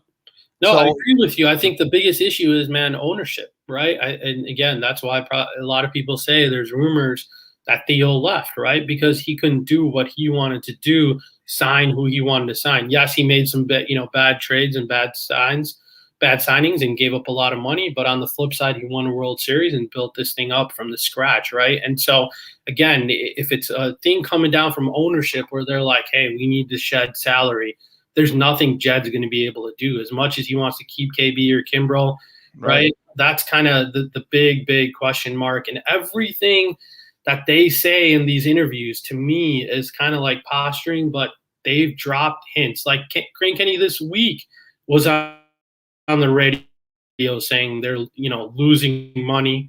It's going to be hard for them to make up money. So, when you have Crane Kenny, the head of business, going on radio spots saying that they're losing money and talking about money, to me, those are signs that they're not going to re-sign everybody. Again, like, I'm with you. And I would have done this last year or the year before, right? Where we could have gotten these guys on a little bit of team-friendly deals, extended it, make a good run, have another push. But again, to me, all signs point like they're going to start getting rid of some of these core guys. I agree. And you know what? It's go ahead. You're a Cub fan. Go ahead. Because I agree with that.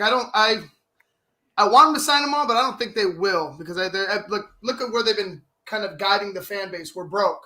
We have nothing. We can't do it. So to me, it's pretty much setting up the fan base to just be happy with 2 instead of getting all 3. So in your opinion, which one do you think is going to be on the way up? I think KB's gone, man. That's the guy. I think KB and Kimbrel are the 2 guys. If they move on, that would be it. But out of the core guys, because I don't consider Kimbrel a core guy. Like, I'm talking about our guys that we built up from, the World Series. I think KB is gone. Javi Baez, to me, is the most electrifying player in baseball, right? So, him and Tim Anderson are just fun to watch for fans. Like, even if your team was terrible, you got those guys. People are going to come watch, enjoy. So I don't think Javi's going anywhere. And so to me, if I was a betting man, which I am, I would say KB, unfortunately, is the guy. Because like Shawn brought up, Scott, his agent, there's been rumblings for a long time that he was disappointed with how the Cubs handled everything since back then and every year since then. And so to me, KB is going to be the one that unfortunately leaves the Cubs. I think that was posturing on Boris's part because, again, that was a loophole in the system, and the Cubs weren't doing anything illegal. Okay. You have to look at it from their perspective. If you look at it from 10,000 feet in the air, you say, okay, well, they got this guy who's going to be a freaking stud. Yep. Okay. If they can control him for an extra year, okay, before he asks for $800 million a year, I'm going to do it from a business decision. Every team does that, right? Everybody does that. Exactly. It's in the rules. Like, it's not their fault that's right. So, but then what the Cubs did, which was good as a show of good faith, is every arbitration that he won, they always paid him more than what the arbiter had awarded to Chris Bryant as a show of good faith. So I think from both sides, if Chris Bryant wants to stay, like, okay, Chris, do you need $250 million? Can you use 210? You know what I mean? Are you gonna go apply for a WIC if you only get 210? Are you hurting a little bit? You know what I mean? To keep the band together, you, Rizzo, Baez, Contreras, to keep the band together, at that point it's about bragging rights. And I know for Boris, it's about money because Boris gets a portion of he's of the contracts, and that's collectively bargained what he's set on the percentage wise. I think if Chris Bryant wants to stay, he should stay, and the Cubs should really do that because you know what? In addition to having control over these guys, but you're also going to get guys who are going to want to come here. Yep. You're going to want to come play with Chris Bryant because you see what Chris Bryant's doing now. He's been hurt. That's the only reason he hasn't been as productive as he has in 15 and 16 because he's been hurt. So you're going to tell me there's guys who aren't going to want to come play with Bryant, who aren't going to want to come play with Baez, who aren't going to want to play with Contreras? Come on, man. And Rizzo, these guys, they look like some of the guys that have the most fun playing baseball. Not a job. They look like they're having fun. And if you're a stud, you're a younger kid, or you're a younger stud, wouldn't you want to come to a place where it's laid back with guys who have fun playing ball? And there's a whole nother thing. So the business aspect of it is one thing, but I think if they can do it, which they can, they should do it because the fan base deserves it. And there's a lot of other things saying, that a lot of other collateral things that would happen, others, by signing these guys, you're going to draw a lot more talented players who want to come play here. No, I agree with you 100%, man. So it'll be interesting to see how this thing plays out. It's coming up soon. And so we're going to get our answer pretty soon. But I agree with you, man. And again, I think that's a conversation that all 4 of those core guys need to have with the owner and in the front office is like, hey, if this is something you guys are going to commit to, then cool. We will take a discount, run it back, make whatever needs to do. But if you're kind of living in this limbo state, right, that again, from everyone's point of view, it's tough. Like, I'm sure it's tough on Jed. I'm sure it's tough on the players. And so once they figure out what path they want to ride with, that's when we're going to find out, and we're going to find out pretty soon. Yeah, we are. You know what? Let's move on, man. The Bears, baby. Bear the freak down, man. The OTAs they're actually going on right now as we speak. Talk to me. How do you feel about the defense not showing up? Roquan being the only one, only because he wants a contract. Yeah. The offense, now they're finally, the full offense is there. I shouldn't say the full. almost a full offense is there. A-Rob decided not to show up, but everybody else is there. Talk to me about what you're hearing about this kid, Justin. What's his name? Who did we draft? What was his name? the guy who only has the number 3, 4, and 5 selling jerseys in the NFL right now. Yeah, that dude. What's his name? It's amazing, right? Like, that's how starved we are for a quarterback, a franchise quarterback, that we're like breaking record sales on a kid who hasn't even stepped on the field yet at Hallis Hall or at Soldier Field. But man, everything that, of course, I mean, me and you, we hear a lot of similar things, but for my people up there, like, they're in love with this kid. I mean, leadership, I think, is his biggest trait that everyone keeps talking about, which is, I mean, football, we know, but to be a stud quarterback in this league, you need to have that it factor. And every single person that has interacted with him, whether it's like workers there or teammates, everyone has said this kid has that it factor. And that's what I'm most hyped about so far. It is just, he's got that leadership trait. He's all business. He wants to be great. And that's what we need, man. How badly do we need that here in Chicago, right? And so, you know, defensively, they're a little older. I'm not too worried about some of those guys that haven't showed up. I'm just glad the whole offense is there, because that, again, the last few years, man, we've been in the bottom of the barrel when it comes to offense. Like, if we can just literally have an above average offense, they can make some noise. There's a lot of drama going on in Green Bay, which is amazing as a Bears fan too. Yep. To finally, you know, we get a quarterback and there's finally drama in Green Bay at the quarterback position. Like, what more can we ask for as Bears fans? And the Aaron Rodgers stuff, again, a lot of stuff going on out there. We've all heard different similar things, but like, man, it's legit, bro. Like, he does not, right now, he doesn't want to be there.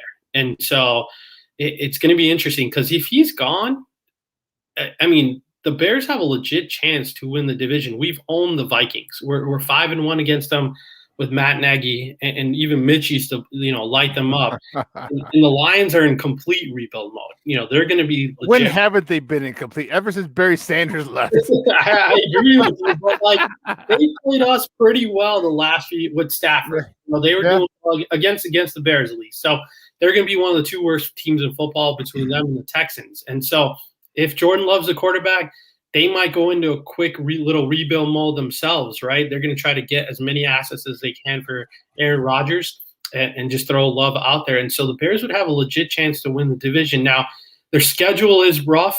That's going to be another thing to keep an eye on, but it'll all come back to the offensive line and the quarterback position and Matt Nagy. I mean, me and you have talked about this at nauseum, like his play calling, going back and forth. Is he the play caller? Who knows? This and that. Like, he needs to get better at his job and become a better play caller. And the offensive line, I'm excited about the O-line. I really do think we're going to have a much better O-line this year. So that's the biggest thing that I'm going to be looking for, of course, other than Justin Fields, is the O-line and its progress. You know, I agree. And the best way to handle that is to run the ball.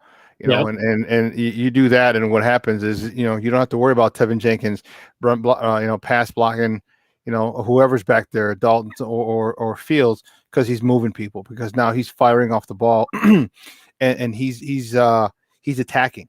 Okay, and to me, this is where, you know, we've talked about, you know, Nagy. I know he realizes it, but is he going to remember it? Okay, and say, hey, listen, I got a rookie left tackle, which most likely Tevin Jenkins, it's his job to lose. Yeah. Okay, you have possibly a rookie right tackle, or you have Jermaine Ifedi. Either way, when you have an offensive line, the thing you want them to do is to be aggressive and to attack. And the way you do that is to run the ball. And we know Matt Nagy, you know, my thing is this, like, you had you were there when Patrick Mahomes threw for 50 touchdowns and was league MVP. You also knew that in the backfield, he had the NFL's leading rusher in Kareem Hunt. Yeah. Okay. And let's not get it twisted. That helped a lot. Patrick Mahomes is a stud and freak of nature, but having a running back and the leading rusher in the NFL behind you, that helps a lot too. Let's not get that twisted or downplay that thing. So now that he's got a nice little running back room with David Montgomery, who's gotten faster and worked in the offseason, he's worked with a speed trainer, which I think is awesome. Yeah. Okay, then you got Damian Williams, a Super Bowl hero from a couple years ago from your Chiefs, Then you got not only then you got Tariq Cohen back, but then you draft Khalil Herbert, and then let's not forget, and you signed undrafted free agent C.J. Marable from Coastal Carolina. You got a very, very, very strong running back room. You do. I hope he uses it. This is the best running back room we've had in a long time. I'd agree. So there's balance, man. We got power. We got, I think Montgomery can be a great all-around back, but we got Tariq coming back. They say he's 100%. He adds a different dynamic to the offense. Yep. And the Herbert kid we drafted is great. And so Damian Williams is proven. And so, again, like you said, can they actually utilize these guys, play them to their strengths and abilities? That goes on the coach. That goes on the play caller. We've seen other teams utilize their pieces to their strengths. Now, Matt Nagy, that's what he's got to do, and that's what he gets paid for. And that's why, this is his year, right? This is another make or break year for our coach. Otherwise, we got to do this whole thing over again. But can he put all the pieces together? And like you said, man, last year, again, we didn't play good comp towards the end of the year, but that 3-game stretch where Mitch played well, it was because we were running the ball so successfully, right? And, if we can do that, like you said, we got a young offensive line. Other than Ifedi, like everybody else on that line is relatively young, right? Other than of course, Whitehair. But I'm talking about the rest of that line. And then if you have a rookie quarterback that does eventually come in to play, you're going to need to be able to run the ball. We need an identity, man. We've talked about this for years. Like, what do the Bears do well on offense? We don't know, And so once you get that identity, become very good at it, then you can build off of that and then pass off of that. And that's how you become one of the better offenses in the game. Every good offense has an identity. The Bears need to get there this year badly.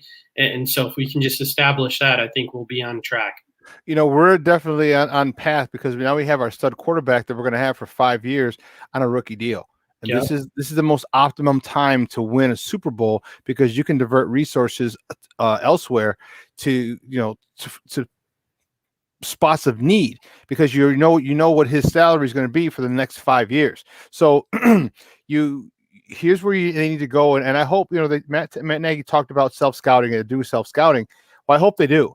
I hope he's very honest with himself and saying, hey, listen, Bill Lazor did a great job with Mitch Trubisky. Mitch Trubisky looked like an above-average quarterback last year for that 4 or 5 game stretch. Okay, and if he can do that, imagine what he could do with Andy Dalton, who he's got ties with, and Justin Fields.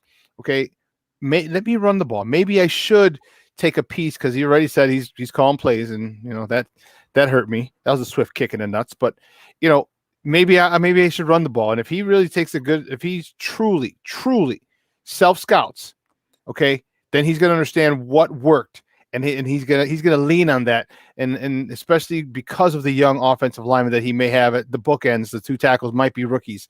You're going to need to get them feeling good, get them some confidence, and stop that defensive line from rushing. And the way you do that, and going after the quarterback, the way you do that is run the ball down their God-blessed throat. And if you do that with Dave Montgomery and Damian Williams and Khalil Herbert or C.J. Marable and Tariq Cohen, dude, there's no stopping this. I think this defense is going to get a shot in the arm with this new offense, these new tackles, and new quarterback. I think it's going to be one heck of a defense this year.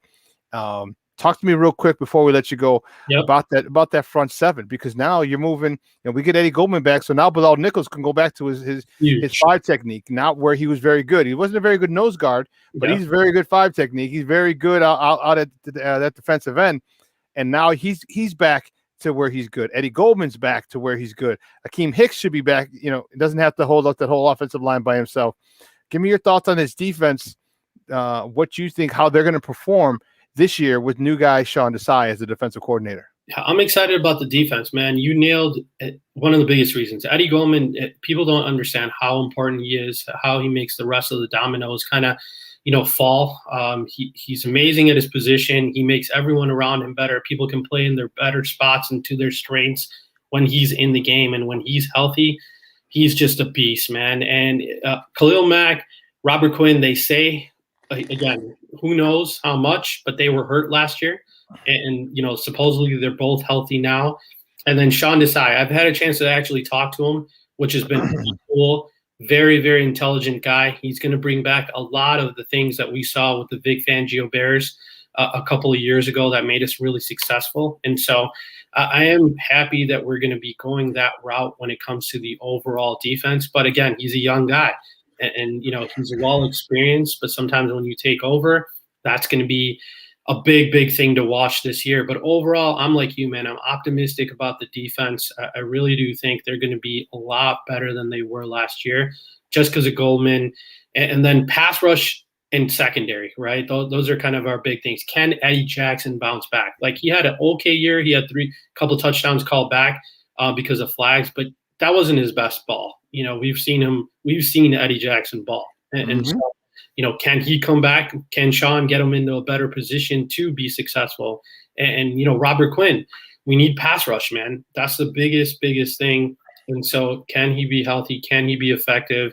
And then the quarterbacks, of course, we lost one of our main guys, man, in Kyle Fuller. So can the young guy step up? But to your point, it all starts with the front seven, right? You have a good front seven, then that helps the back a little bit. And so, again, everything's on that front. And so I'm excited about Shawn calling the plays, and I'm excited about Eddie Goldman coming back because I do think that this defense can turn it back a little bit to what we saw a couple of years ago. Hey, Vic, awesome stuff. I have one last question for you before I let you go. I know you got to run, and this is going to lead into our next segment because Ivan's getting ready. He's chomping at the bit. How do you like your new City Connect uniforms? I love ours.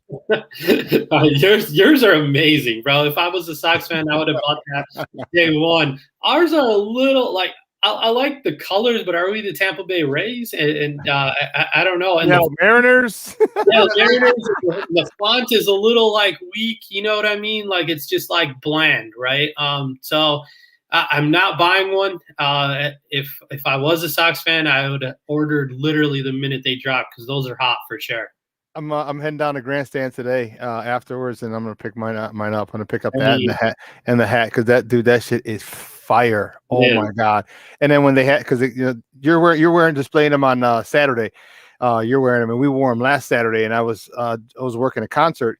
And Jason Palmer was at the game. He's like, dude, he goes, how do they look on TV? He said, because in person, they look dope. So right away, I went to Facebook, and I knew the White Sox would have it when they came out. And they had Tim Anderson coming out, to take the field for the top of the first. And, dude, they look dope. I'm like, oh, my God, dude. I like, that's why they sold out in a couple of hours. I was like, that's insane. Yeah, so I'm going to go pick up mine today. I'm excited. I'm really excited. It's just thanks for the softball setup.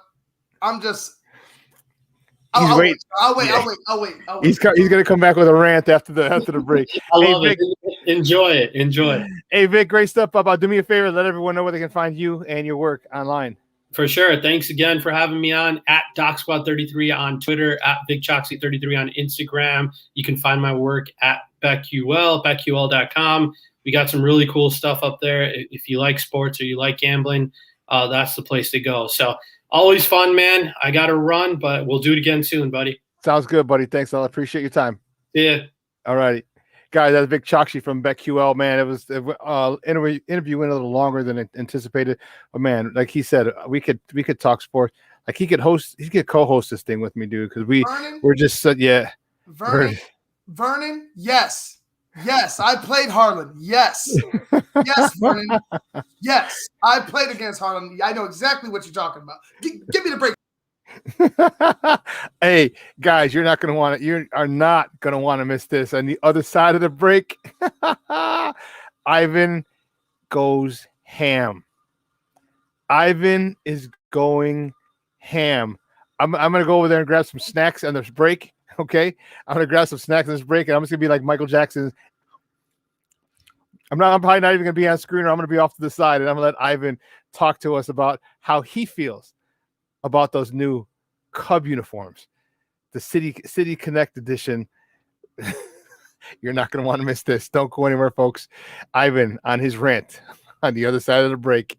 Keep it locked right here. Shawn and Maya in the morning on SportsZone Chicago. AutomotiveMap.com presents the Sports Flash on the SportsZone Chicago. Gonna get in there. Fair ball to the wall. Grandal will score. So will Eaton. Leori's got got a triple. The action on the White Sox Radio Network, 6-1, the win last night at home over Toronto. The Sox scored once in the 7th, 5 times in the 8th en route to the victory. Nice outing for Carlos Rodon. He gave up a run on 6 hits over 5 innings. He walked 2 and struck out 8. The Cubs beat the Padres 7-1 in San Diego. The Cubs put up 4 runs in the 6th, 2 more in the 7th. Anthony Rizzo 2 for 3 with 4 RBIs. Zach Davies gave up a 1-hit performance over 6 innings for Zach Davies. Just about a week away from Bears minicamp, they'll get things underway next Tuesday. Download the free Score app. Lightning fast updates so you never miss a thing. It's why the Score app is one of North America's most popular sports apps. I'm Chuck Sanders. That's the Sports Flash on the SportsZone Chicago. This is Sarah's O'Reilly Auto Parts story. Driving cross country with 2 young children is ambitious, to say the least. Then our check engine light came on. We pulled into O'Reilly Auto Parts and they tested it. Turned out it was a faulty sensor. They referred us to a great mechanic just down the street and we were back on the road in no time. O'Reilly Auto Parts. I'm Dr. Baker, an ER physician. If you're having leg pain, swelling, or redness, but haven't talked to your doctor yet, don't wait. This could be deep vein thrombosis, a blood clot which could travel to your lungs and lead to a pulmonary embolism, which could cause chest pain or discomfort or difficulty breathing and be deadly. Your symptoms could mean something serious, so don't wait. Talk to a doctor right away, by phone, online, or in person. Brought to you by Bristol Myers Squibb and Pfizer.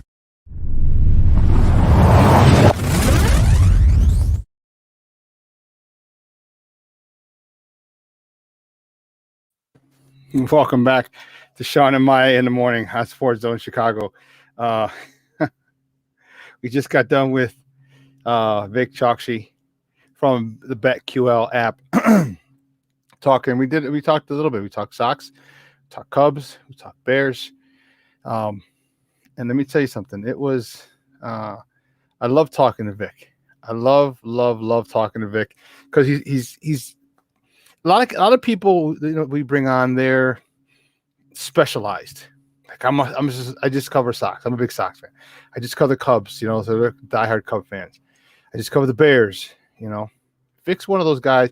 He's like Luis Medina that we have. Luis is a guy who we know he covers the Bears, he covers the Bulls, he covers the Cubs. So he writes about all 3.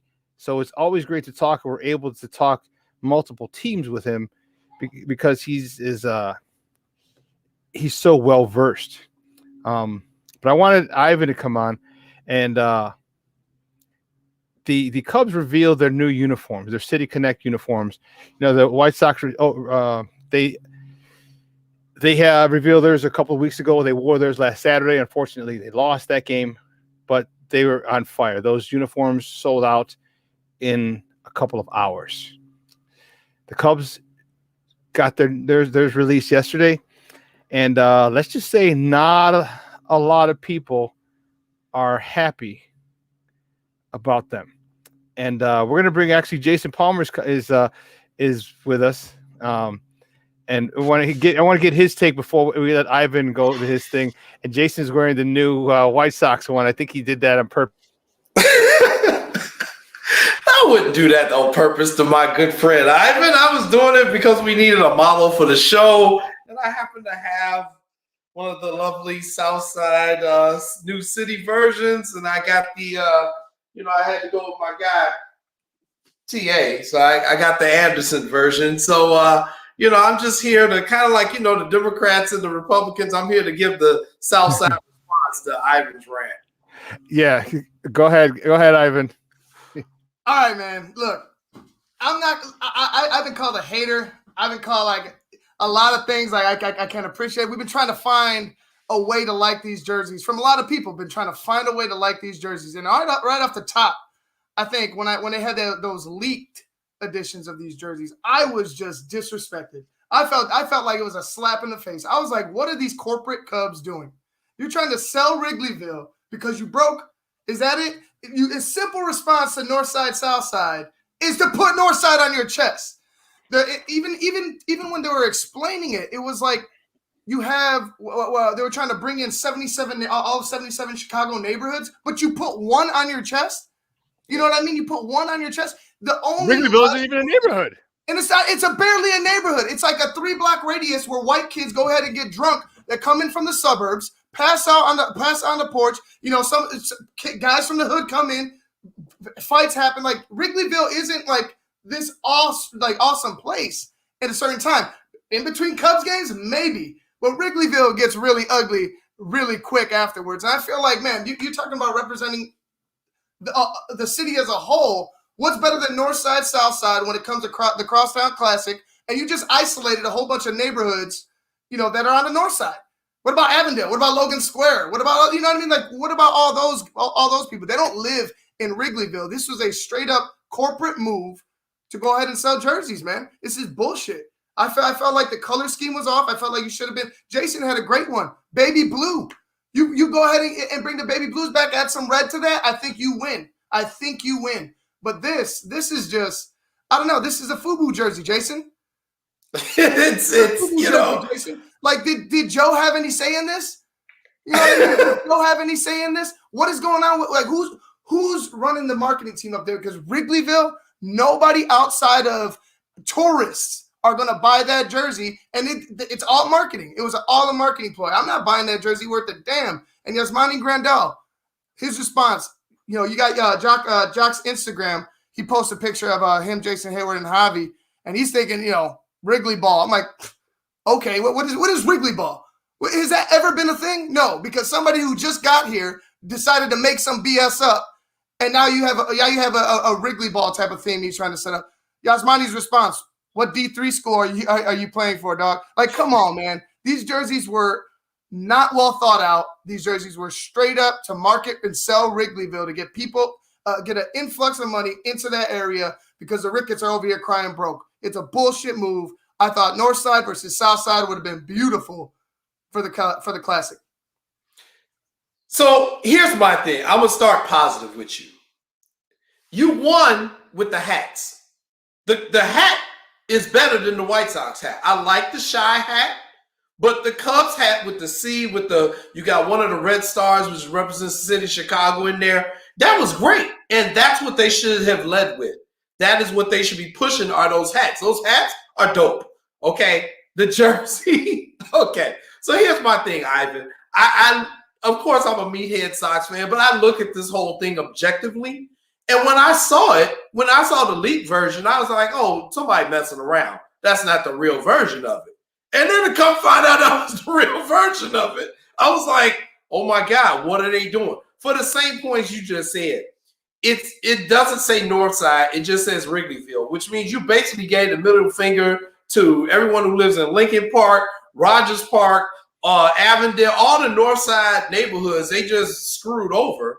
And they tried to sell it as, well, we're representing all of Chicago. You're not. Now, what they also did correctly was the video to promote the new uniforms for the Cubs, just like the White Sox had theirs.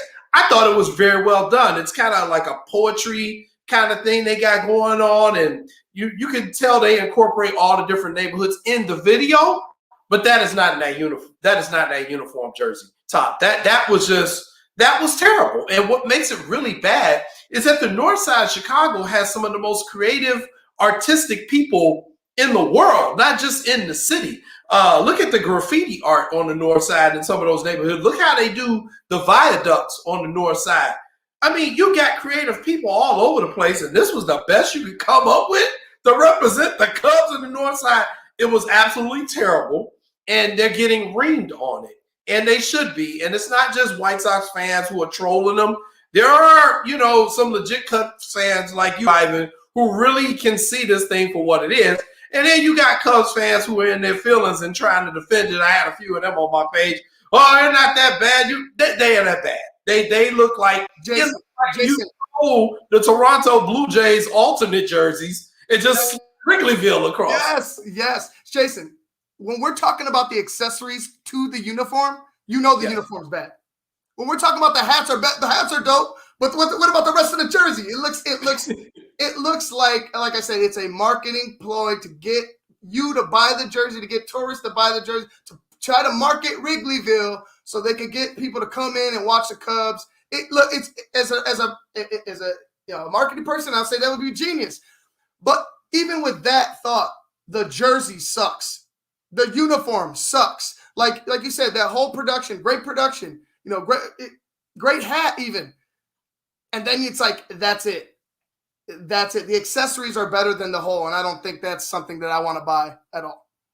They look like a Pee Wee League team uniform, to be honest. Absolutely. It looks like they get ready to play on a Saturday morning, a 5-inning double hitter game or something. And I couldn't understand, like, the thing I like about the white stripes, what I think really sets it off, are these pinstripes that they added to it. And with the Cubs one, it's just plain. I mean, you put it up again so people can see it. It's just a plain blue. And they just threw some letters across on it. And I'm like, well, where's the rest of the jersey? And, again, it's like what you're saying. The socks are accenting it.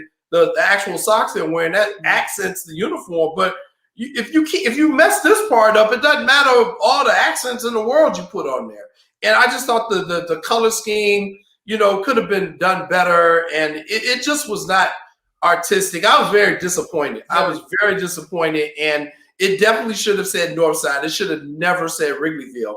And the thing that I'm waiting to see is, when are the Cubs going to make a statement about this? Because they're catching a lot of heat on this. Oh, no doubt. And then, I don't know if you could see, apparently the Wrigleyville is in the shape of the marquee, which is a nothing little trait to it. Like, you know what I mean?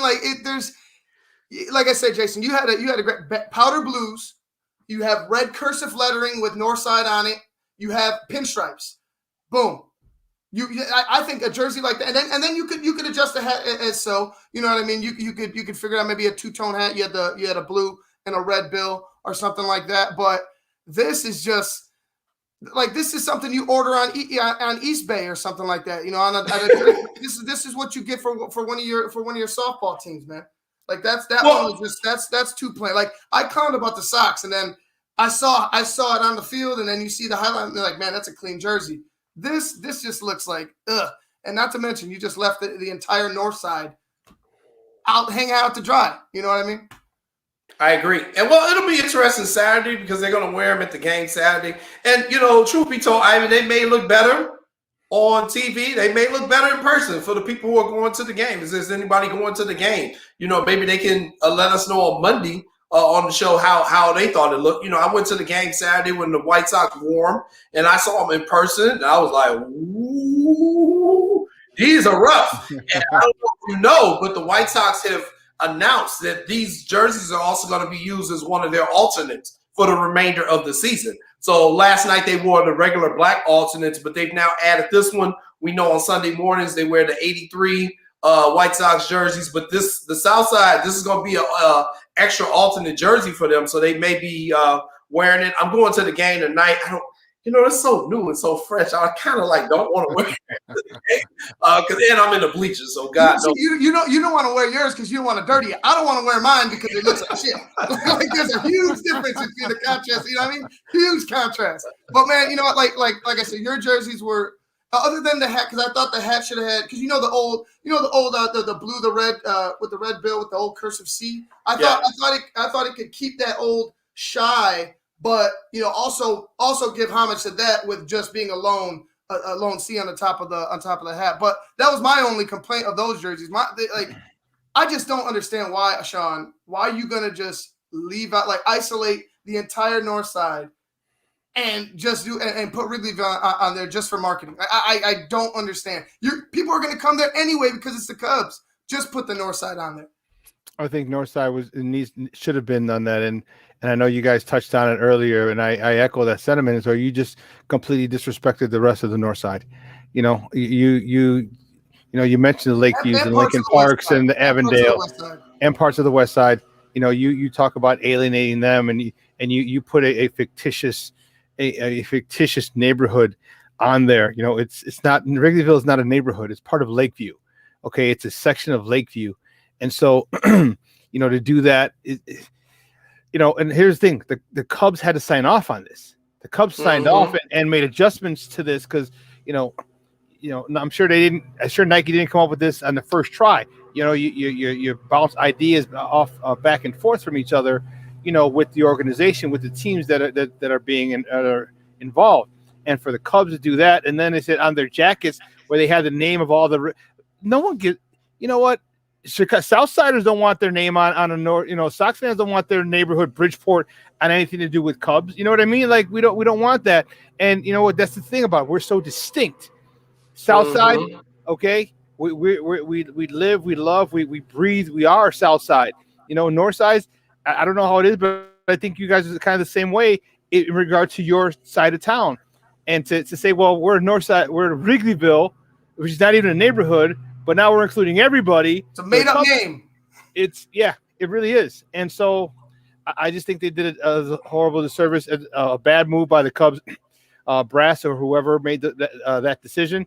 It's truly embarrassing. And then, because you're adjacent to Boys Town, there are people on Photoshop who put Boys Town across the – that shit was hilarious. I'm not gonna lie, that was funny. and Shawn says, "People, it was Shawn sending it to me." So I couldn't say that.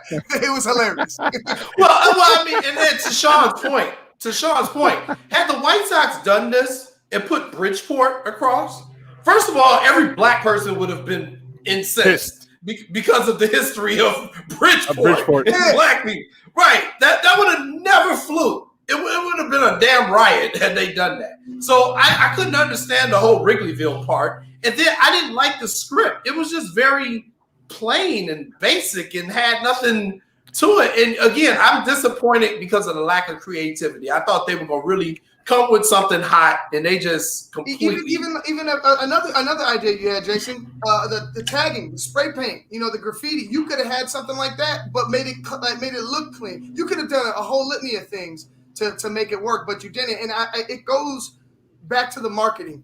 Cub together is the theme. So they got to go ahead and include they say they're including everybody, but it really just looks like you're marketing to your one area, and just writing the words down and so somebody could go ahead and regurgitate them out. That to me is a marketing move.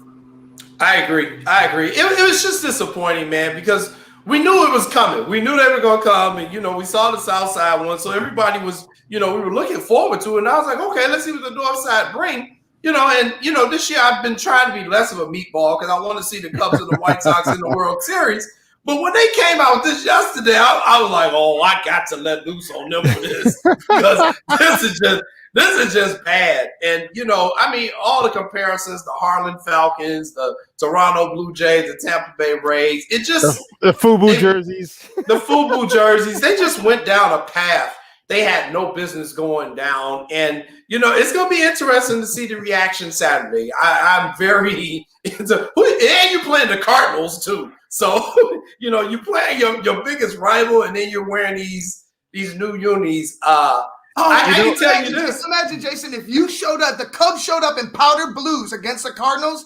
Oh my God! You like the entire North Side would have went crazy because the Cardinal powder blues are one of the better jerseys I've ever seen. That road version, yeah. I've ever seen. I'm gonna admit it. But if you did that to them, oh my God!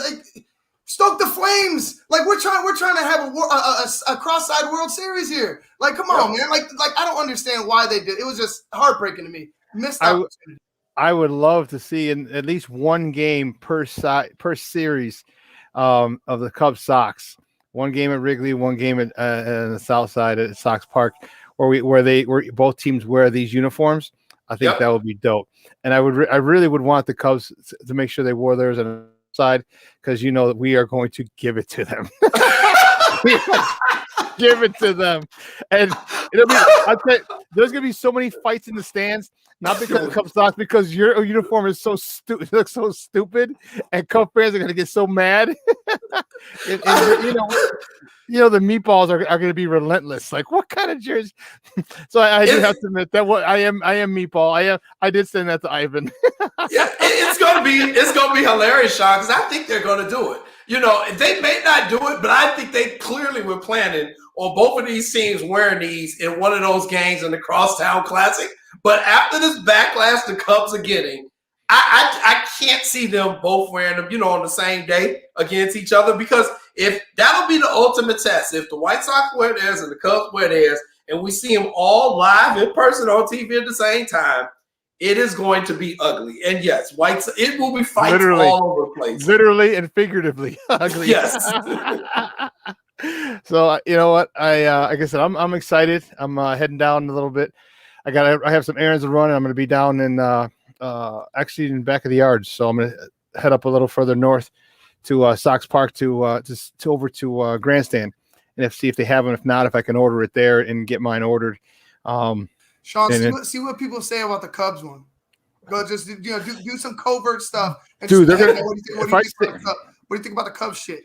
I even, you know what? I may ask that. I'll ask some Sox fans, and we'll have that. And I can guarantee, I will tell you, aside from curses words, they're gonna be like, "These are fucking stupid." Beside all that, guarantee 100%. Beside that, you might just have just pure out and out, unadulterated laughter. Well, here's my thing. I haven't even heard. Are they on sale yet? I know they unveiled. When do they go on sale? They haven't even talked about that. I don't know, Jason. They haven't mentioned it. They just it seems like everything was thrown together. You know what I mean? Like I know Shawn said that with Nike there was a process. I don't know if there was, Shawn. I really don't know if there was. I felt like I feel like this was like thrown together. Like, oh man, look at how big the Sox one was. Well, let's go ahead and adjust for our, for us. Like it just seems like it was thrown together. They didn't take any time to think about the rest of the neighborhoods on the north side, but their own little haven of, scum and villainy. No. Sauga Nash, Belmont Cragen, right? Humboldt Park. Yeah, right. And that's why I want to see. I want to hear from someone in the Cubs organization. They need to respond to this. Another thing too, you can tell they're embarrassed about it because when the White Sox came out with theirs, they had statements from the people who created the damn jersey. So we haven't heard anything. I'm like, well, who's responsible for this? Like, who is the person to design this? Who is that person? Why are they not coming out? And and the North Side's been known for a lot of artsy-fartsy people. You should have been able to find somebody who's very, very creative in designing this jersey. I guarantee you they're going to be up and down Milwaukee Avenue next year saying, okay, I need a designer, an artist. There'll be an artist, and they're going to be an ad in Craigslist. We need designers for a potential jersey for they're going to have to because next year they got to come back hard. They have to. Yeah. The Cubs got to. They have to come back so hard. I got to be like, damn man, I'm thinking about buying that, dude. I'll never wear it, but damn, that is tight. That is tight, and you got to come that hard. And I'm telling you what, Nike had to get the final approval from the team. The Cubs. Yep. And if this is what the Cubs did and okayed, shame, Cubs, for shame. Like I said, if you wanted to bring everybody together, then bring everybody together and not isolate them. Like, man, Wrigleyville is not a place. Man, I'm telling you, Jay, that was. When I saw that, obviously, I was clowning my boys and everything. But when you take a step back, and when Cub fans are mad, when Cub fans are mad, it's like, it's okay if we give you shit about it, because we're the South Side, and that's what we do. But when your own fan base is mad, there better be some self-scouting, if we're going to use a Bears term, some self-scouting on what they did, because they need a better process, because this is all about marketing. I mean, it's about the almighty dollar, and they're not going to make it. They're nowhere near going to make as much money anywhere near that the South Side did. Dude, this thing sold out in hours. Hours if they were released. Right. And when I bought mine Saturday, the line for Grandstand was, I told you, around the building, through the alley, and came out almost near the entrance. It was that deep on Saturday. And, of course, you couldn't even buy them at the Chicago Sports Depot in the stadium unless you had a ticket to the game last Saturday. So, the White Sox ones all sold out in a matter of about 2 or 3 hours. So I don't see that happening with Wrigleyville. These things going to be on eBay for a couple of years for $55 at the rate they going. Hey, they'll be in Burlington next week. Burlington Coat Factory. Burlington and Marshalls, TJ Maxx. A gas station, man. When I first saw them, I was like, "Is this available?" Is that Ross? Is this Ross? Like, what is this at a gas station? Like, man, dude, they killed me. Dude. Hey, put it this way: you're gonna have a whole bunch of guys selling stuff off the back of a truck. It's falling off the back of the truck. Like, that looks kind of authentic. Like, it is. How much? $50. Right. Oh God, I can't wait to hear what Lester got to say about this. So, Oh, dude, that's great stuff. Hey, Jay. Hey, I don't know what's your time frame is. You got any time? Yeah, I'll be down there probably around 5:30. I'll be down there early today. I'm actually leaving for Chicago in about an hour or two. So. Okay. No, I meant like today. If you want to sit with Lester, we're going to talk a little. Yeah, I can't. I got to get to Chicago. Okay. Sorry. Yeah. Okay. Tell Lester I said what up, and tell him to vote on the South Side uniform as the winner. That's it. Dude, I don't even think his vote's going to matter because, everybody, all I got is just look. Hey, here, you know how we talk about numbers can be skewed and manipulated? Right. Ain't no been skewing and manipulating these numbers, dude. I'm sorry. Now when they sold out in hours and they're like, okay, clearance, half off at Ross. Oh, boy. Hilarious. Oh, man. Hey, great stuff, Jay. Hey, we'll talk to you on Friday, Papa. Good luck today. Go Sox, and have a dog for me down there. All right, we'll do. Talk to you guys Friday. Peace out. All right, guys. That was Jason Palmer who jumped on with us. He's the co-host of What's Up Cubs with his cousin Lancey Irvin. Just talking some ish. That's all. Just talking some ish. Listen, we're gonna switch gears a little bit. We are gonna ask Lester about the jerseys, though. I ain't gonna lie. We're gonna switch gears and talk a little Bears football with our guy, Lester Wilfong Jr. on the other side of the break, folks. So don't go anywhere. Bears Talk up next with Lester Wilfong Jr. right here on Shawn and Maya in the morning on SportsZone Chicago. Third time's a charm. Let the big dog eat. AutomotiveMap.com presents the Sports Flash on the SportsZone Chicago. Gonna get in there. Fair ball to the wall. Grandal will score. So will Eaton. Leori's got a triple. The action on the White Sox Radio Network 6-1. The win last night at home over Toronto. The Sox scored once in the 7th, 5 times in the 8th en route to the victory. Nice outing for Carlos Rodon. He gave up a run on 6 hits over 5 innings. He walked 2 and struck out 8. The Cubs beat the Padres 7-1 in San Diego. The Cubs put up 4 runs in the 6th, 2 more in the 7th. Anthony Rizzo 2 for 3 with 4 RBIs. Zach Davies gave up a 1-hit performance over 6 innings for Zach Davies. Just about a week away from Bears minicamp, they'll get things underway next Tuesday. Download the free Score app. Lightning fast updates so you never miss a thing. It's why the Score app is one of North America's most popular sports apps. I'm Chuck Sanders. That's the Sports Flash on the SportsZone Chicago. O'Reilly. This is Sarah's O'Reilly Auto Parts story. Driving cross country with 2 young children is ambitious, to say the least. Then our check engine light came on. We pulled into O'Reilly Auto Parts and they tested it. Turned out it was a faulty sensor. They referred us to a great mechanic just down the street and we were back on the road in no time. O'Reilly Auto Parts. I'm Dr. Baker, an ER physician. If you're having leg pain, swelling, or redness, but haven't talked to your doctor yet, don't wait. This could be deep vein thrombosis, a blood clot which could travel to your lungs and lead to a pulmonary embolism, which could cause chest pain or discomfort or difficulty breathing and be deadly. Your symptoms could mean something serious, so don't wait. Talk to a doctor right away, by phone, online, or in person. Brought to you by Bristol Myers Squibb and Pfizer.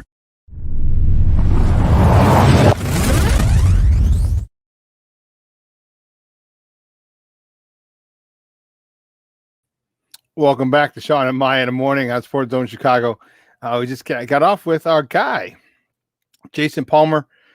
He jumped on quickly. It was good stuff. He kind of surprised us there, but it was a pleasant, definitely a pleasant surprise. But we're going to switch gears for this segment.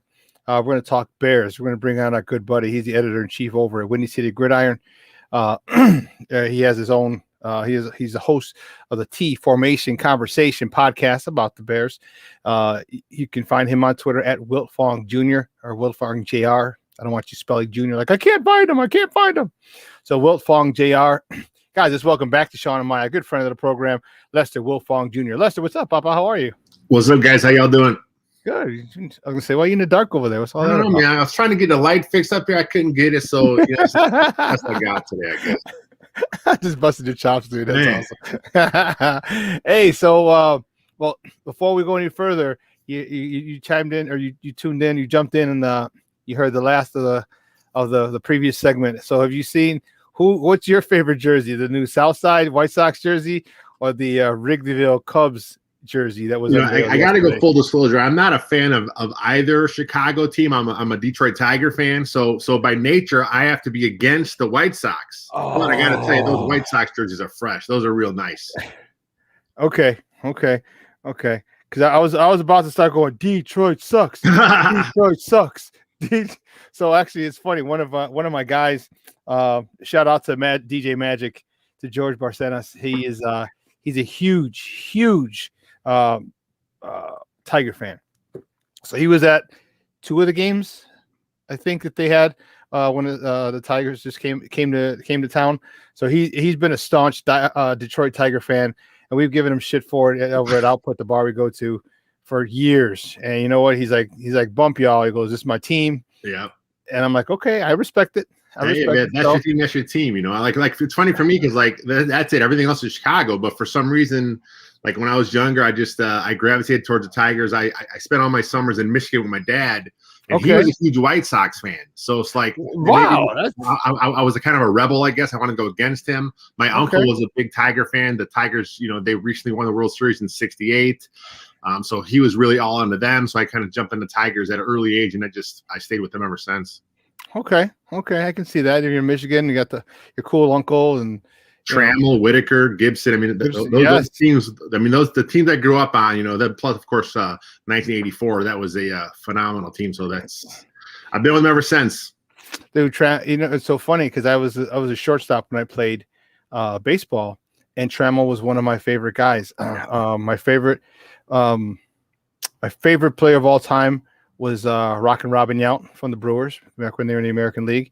I loved Ozzie Guillen when he came. He wasn't a great hitter, you know, but his glove, you know, him, Ozzie Guillen, Ozzie Smith, you know, the Wizard of Oz. I love those guys. Alan Trammell, you know, those were the guys that I really loved and admired growing up and kind of modeled my game after. But that 1-2 punch, the middle infield of Lou Whitaker and Alan Trammell, they were second to none, dude. There was nobody better back in the day with the Tiger, and I loved it. Lance Parrish, the catcher, you know, my cousin, the guy I was with Sunday, we were watching the fights and we left because the fights were stupid. Was a big Lance Parrish fan, and it was crazy. He mentioned the Tigers and Lance Parrish, so that's wild. So okay, so you do say the Sox are fire. Okay. Oh, those jerseys are real nice. Yeah. Yeah. The Cubs jerseys, it's like really generic. I'm like, come on, guys, that's the best you could do, really. And here's the thing: is that's not the best Nike can do, but that's what the Cubs signed off on. Yeah. You know, like trust me, we all know Nike. We all know how creative they can be with with the different styles, and that's not one that they probably wanted out. But the Ricketts are probably like, this is what we want, and they're like, what? Royks? Raggy? You want this jersey out? Okay. We're Nike. We got a rep to uphold. Yeah. So yeah, I don't know what was going on with them, man. I said I would like them to make sure that they wear them at least once in each ballpark. So for the crosstown on the south side, if they wear them together, and then on the north side when they wear them together. So that would be pretty dope. So hopefully that comes to fruition. But that, we'll see. But on to some Bears, baby. On to some Bears. Give me your thoughts, and I'll tell you mine. Give me your thoughts about the defense not showing up. Roquan Smith was the only starter there. That's only because he wants a contract extension. I know they picked up his fifth-year option, but he's playing nice because he wants a contract extension. But talk to me about and give me your thoughts on the team, on the defense not showing up for voluntary OTAs. Yeah, I mean, like you said, you said there it's voluntary OTAs. This is what the NFLPA has been talking about this whole offseason. I mean, they notified all the teams, all the players. They said, hey, our guys aren't going to go to the voluntary OTAs. I think if they're missing the mandatory camp, then it's an issue. But I think right now, those defensive players are all there virtually. They're in all the meetings virtually. They're doing their stuff via Zoom. I just think in this day and age, the pandemic is winding down a little bit. I just think that the NFLPA, and the next time that they redo the CBA, there'll be no more OTAs. I think that's just something that they're going to phase out eventually. So I think they're trying to get ahead of it now, and that's why they told their players, hey, these camps are voluntary. You don't have to go. So the old school part of me is that, hey, voluntary means mandatory. That's just how it's always been. Mm-hmm. But these are professionals. We kind of saw last year how by not having any OTAs because of the COVID, I don't think the game was hurt. So I think at this point, it doesn't bother me too much. Good for Roquan being there. Like you said, he's there for his contract. He's there because he's trying to become the leader of this team. So good for him. But I'm not too worked up over it. If it was mandatory, which is going to happen in, I think, 2 weeks here, if they miss that, then it's an issue. I was upset about it. I am old school, just like you, Lester. Yeah. My biggest thing was you got a new defensive coordinator. I think I wanted them to be there for him. Yeah. I wanted, just to show up and say, hey, we got you. This is his first time as a D coordinator. He's been, he's worked his way up the ranks. I mean, hell, the dude, he's the longest tenured coach on that staff, on that staff. He's been here since, was it Lovey or Trustman? Mel Tucker, I think, wasn't it? Was he Mel? Okay. So he's been here for a long, long, long time and just worked his way up, finally up to safeties coach and now to defensive coordinator. And they brought him some help. They brought in, so he's been under, Vic Fangio, who was just a wizard at what he does. Then you're under Chuck Pagano, who was a wizard at what he did, and unfortunately he didn't do it here, but he's been a wizard elsewhere. And then he's got Mike Pettin now from the Green Bay Packers, who's, all 3-4 guys, all different types of schemes and styles. I really want to see how he's going to blend all of these guys. Of the, this is when you're fortunate as Shawn Desai is to have been under the tutelage of Vic Fangio, under the tutelage of Chuck Pagano, and then now you have Mike Pettin as your right-hand man. That's it couldn't get any better for a first-year defensive coordinator and a younger defensive coordinator. So I want to see how aggressive he's going to be. I want to see what kind of pressures he draws up. I want to see, with a younger, fresher set of eyes, what he does with this team, this defense, because this defense is, I think they got a shot in the arm with the drafting of Justin Fields, with the return of Eddie Goldman. Now Eddie Goldman can clog up the middle, and now you can move Bilal Nichols back outside where he was doing work the season prior.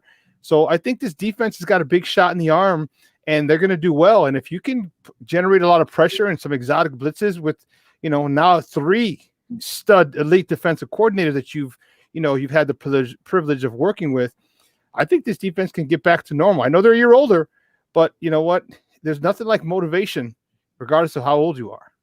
Yeah, I'm excited to see what Shawn Desai does. I mean, we've seen throughout the league the Vic Fangio coaching tree. They've had some success. And with a guy like Shawn Desai, like you mentioned, he's been around a long time. He has a lot of different things besides just the Fangio scheme to kind of fall back on. So I think with Shawn Desai, what he's going to do, I think it's going to be not quite as man-based as we saw with Pagano, which I think is something that would benefit this defense. I think if you get a guy like Eddie Jackson, so he's playing a little bit more of a true zone, I think that benefits his instincts and his skill set better. I think we may see the picks go up from him. But I'm excited to see what Shawn Desai is going to do because, like I said, the Vic Fangio defense is kind of really in vogue right now. His tree has kind of had some success. And if Shawn Desai can just kind of build off that, and like he said, this is not going to be a Vic Fangio. It's going to be a Shawn Desai defense, but it's going to have those Fangio principles. So I'm excited to see what happens here with Shawn Desai. Man, you and me both, dude. Guys, we're talking to Lester Wilfong Jr. He's the editor-in-chief over at the Windy City Gridiron and host of the T-Formation Conversation podcast that is dedicated to us Bear fans. I just love it. I love it. Let's go to the other side of the ball. So we have another guy who's over at OTAs. Were you able to get to OTAs this year? They're very restrictive. They're only really letting the few credentialed media go there, and it's only 1 day per OTA. I think today is the media day, so we should get some news here on Twitter about what happened today. Okay, so one of the guys who calls in, Zach Pearson, was at the rookie OTAs and rookie minicamp. And I asked him this question, and I said, "You're there. Does Justin Fields?" And I get it. Justin Fields is there with all other rookies and guys trying to be first year players and whatever. I said, does he have it? And he's like, yeah. He said, you know what? He goes, from the way first day, he goes, you knew who he was. You saw, like, he stood out. Okay. And secondly, just him correcting people. He said he's correcting wide receivers on routes. He's taking control of the offense.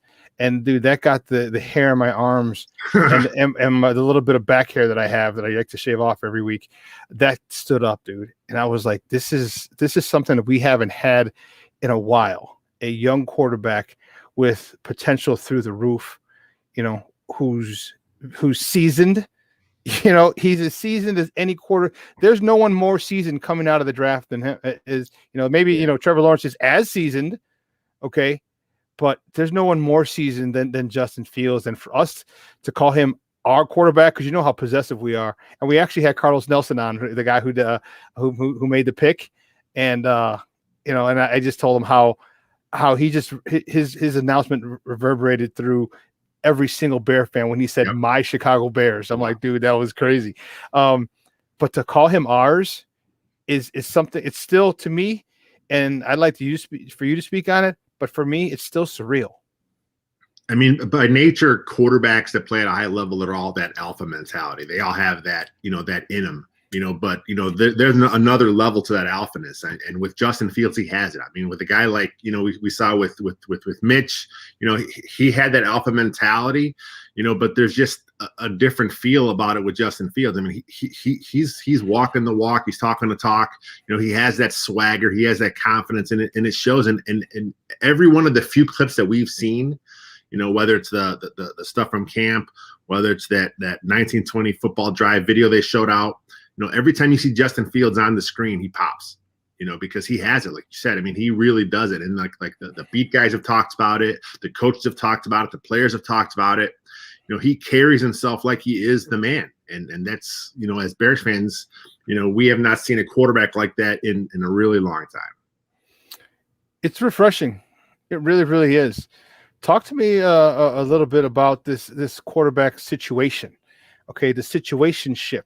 Or an entanglement, if we want to use Jada Smith's term. How do you see it's going to play out? Because now they're talking that they're saying Justin Fields could compete for the starting job when they told Andy Dalton, you're the starter, come in here. Here's $10 million, shut up, and you're the starter. And all of a sudden, now they're kind of backpedaling and saying, well, maybe he could fight for the starting job.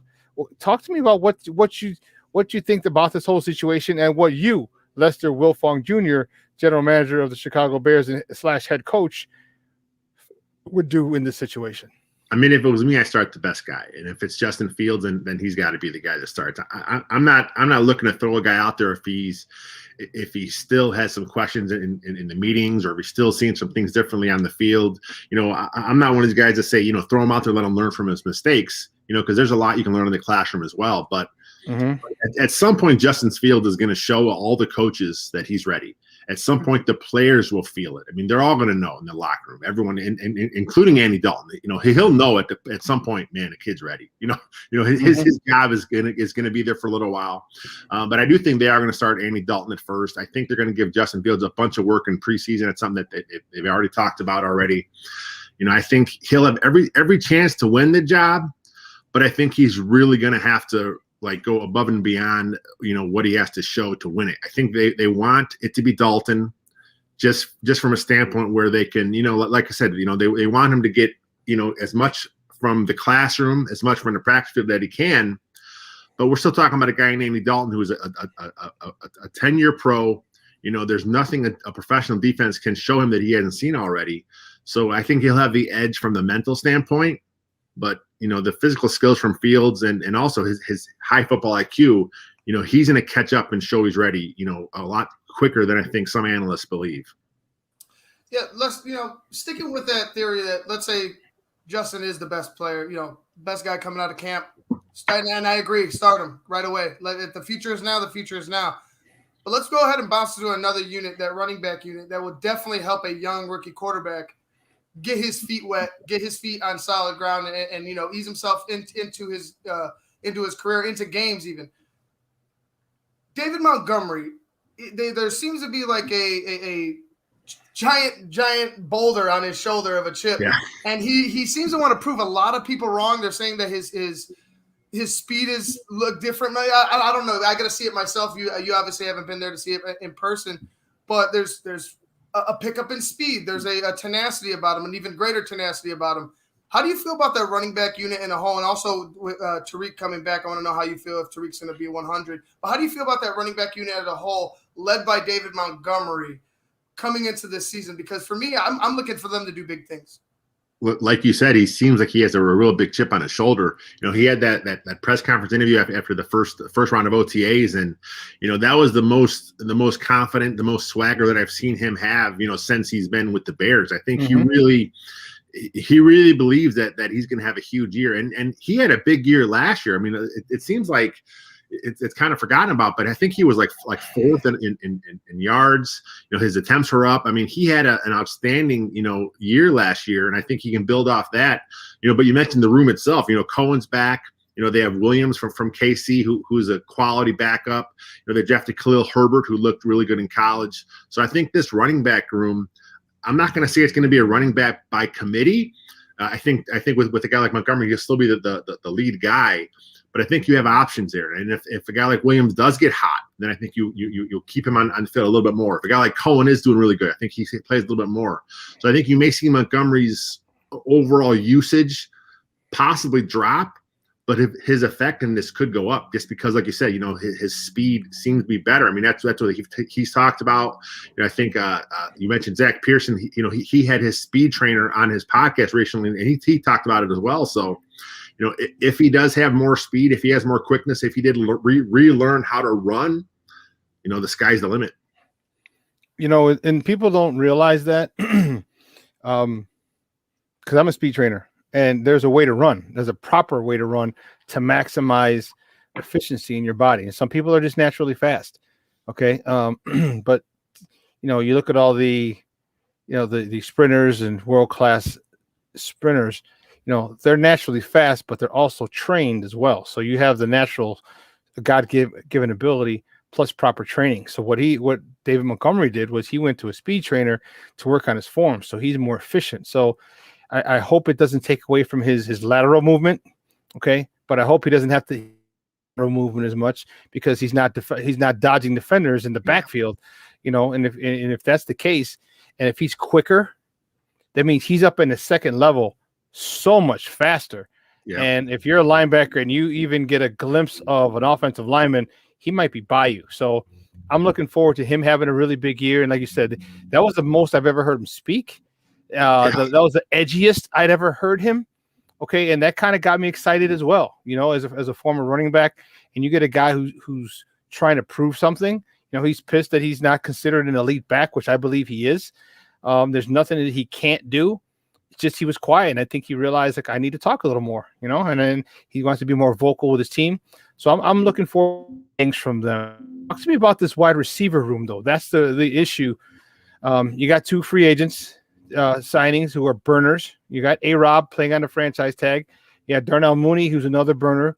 You got Anthony Miller, who's a guy who probably wasn't in their plans. They actively shopped him. It was well known that he was being shopped around. No takers. So he got a second lease on life here in Chicago, which could be a good thing for him. We know what happened with Kyle Fuller when he got called out, and Anthony Miller got called out by Mike Fury saying, we don't need you. Talk to me about this wide receiver room and how that's going to help Andy Dalton or Justin Fields. Yeah, you mentioned there's a lot of speed there, and I got to move us because the guy's doing my lawn behind us here, so I'm taking us in the room here. Sorry. But this is even darker than the other one. Damn. Oh, well. So, you mentioned the speed burners. I mean, it's Mooney. It's the guy they picked up from the Patriots. I mean, there's some legitimate burners there. You got Goodwin, who's a guy that has world-class speed. Mm-hmm. So we're talking they can stretch the field horizontally. They can stretch it vertically, which is what they want to do.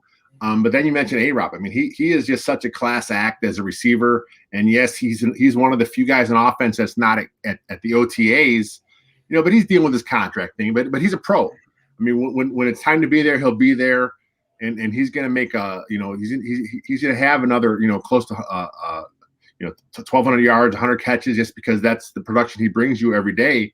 But again, he's that, he may not be on the same level as a Julio Jones, at the true elite. He's a damn good receiver. And you bring him with a guy like Miller, who, he should have a chip on his shoulder as well, because he was on the trade block, this whole offseason. So, he's the guy that, he should be able, looking to step up his game. So there's some talent there. Some of it is kind of untapped potential. But again, that comes down to Matt Nagy, and then it comes down to Dalton and Fields to get the ball in the right place at the right time. Yeah, that's one place that I'm looking forward to, that offense. And lastly, as a place that's near and dear to your heart, talk to me about that offensive line. Tevin Jenkins is going to be that left tackle. It's his job to lose. You may have in the right side, you're going to have Borum, and most likely Ifedi is going to get the starting gig, but Borum's not far behind. And then you got a log jam. You got 4 guys for 3 spots, the 2 guards in the center. You got Sam Mustipher, who's a center. You got Cody Whitehair, who's a guard and center. You have Alex Bars, who's a guard. You have and I just forgot the other guy. Daniels. Daniels. There you go. James Daniels, who's a stud guard. So you have 4 guys in 3 positions. Talk to me about how you see this offensive line rounding into form, barring injury, of course. How do you think this offensive line is going to look game 1? I mean, they really came into their own last year once they kind of had a bunch of injuries. They had some COVID issues last year on the O-line. But in that second half, they played much better together. I was a little surprised by the move with Charles Leno. I thought that, he was probably a little better tackle to pair with Jenkins than Ifedi was. But then you look at Ifedi. I mean, here's another guy at his last press conference. He's listed at 340. But you look at a guy like Ifedi, and he talked about how he did cut some weight. So maybe if he's like 320 now, without losing any of his strength and his power, maybe dropping some weight makes him quicker at right tackle. Coach Castillo talked about how they found a technique issue with his pass set towards the end of the second half as right tackle, which kind of made him more efficient there. So if Jermaine Ifedi, we're talking about a former first round guy here. So if he has finally unlocked his potential and he can lock it down, I think he should be better than what we've had with, the previous years. And then with Jenkins, Jenkins is, he's just a damn good football player. I know moving from right to left makes a lot of Bears fans nervous, but he was prepping to play left, all last off season. And then some injuries kind of forced him back to the right side. And this entire offseason, he's been working on the left side. So it's not like he's going in on the left side, without being prepared. But I think the key to the entire O-line could be a center. If Sam Mustipher can take that next step, because he has the mental side of the game down. He has the leadership side of the game down. He had some technique issues. I'm not saying let me rephrase that. His technique was fine. He had some strength issues. Certain guys just overpowered him at the point of attack, which is common with a lot of centers. So if he can kind of build off what he did last year as a first-time starter, he'll really help solidify that O-line. And then I think the guards are going to have Whitehair and Daniels because, both those guys looked good last year. And I think if everyone, plays to their potential or close to it, I'm not saying the Bears are going to have one of the better lines in the league, but they'll be top half. Lester, I thought the same thing, dude.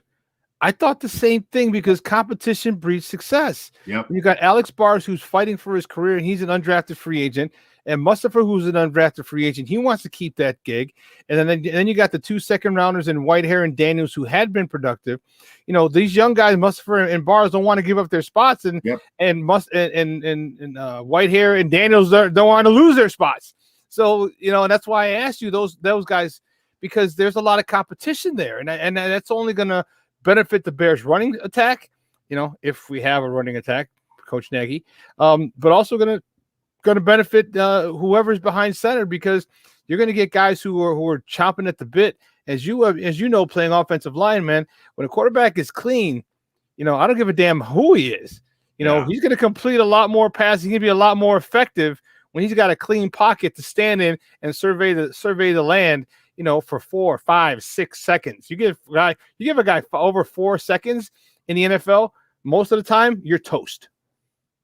Yeah, I mean, that's the key with what's going on with the Bears. I mean, a lot of it is the pass pro. I mean, with Matt Nagy, he is a pass-happy coordinator. That's what he wants to do. I mean, that's how the league has been trending. I mean, most teams, pass more than they do run.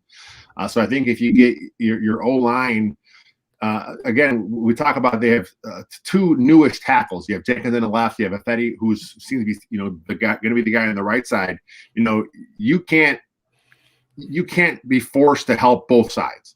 If one guy kind of is going through some growing pains early in the year, and you got to help one side out, an offensive scheme around that.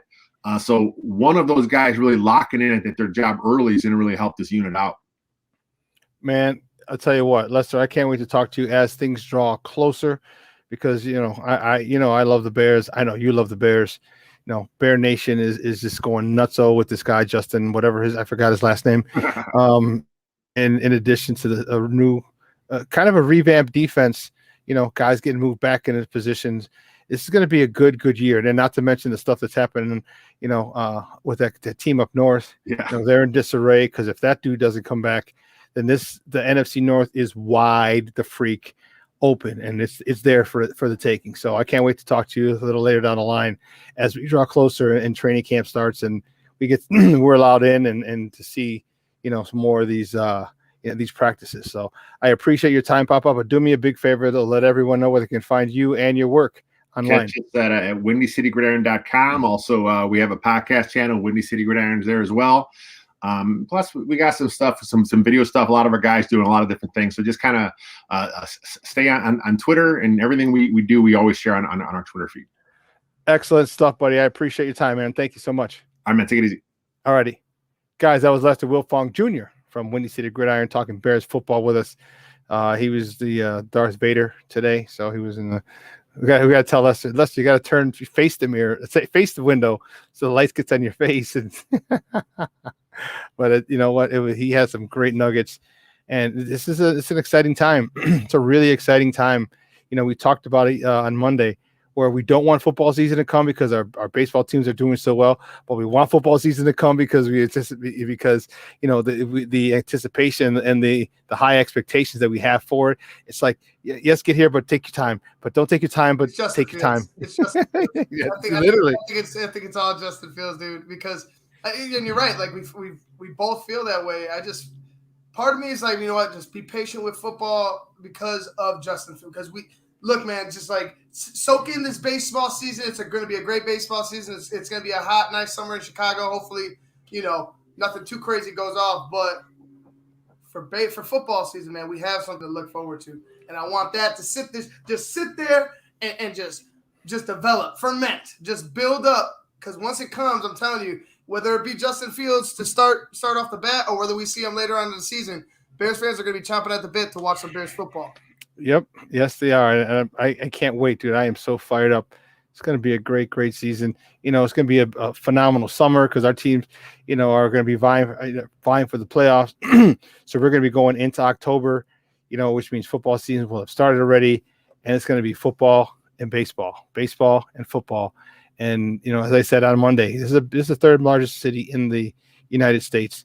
We deserve to have two baseball teams in the playoffs on a consistent basis. And this year, hopefully it's the start of being on a consistent basis.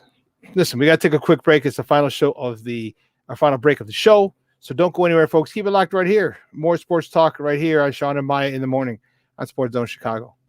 Get out while you can. Don't get a sucker no statue. Give him guts. I told you I wasn't going away. You got your shot. Now give me mine. Why don't you get the hell out of there? Shut up, old man. I ain't going nowhere. AutomotiveMap.com presents the Sports Flash on the SportsZone Chicago. Gonna get in there. Fair ball to the wall. Grandal will score. So will Eaton. Leori's got a triple.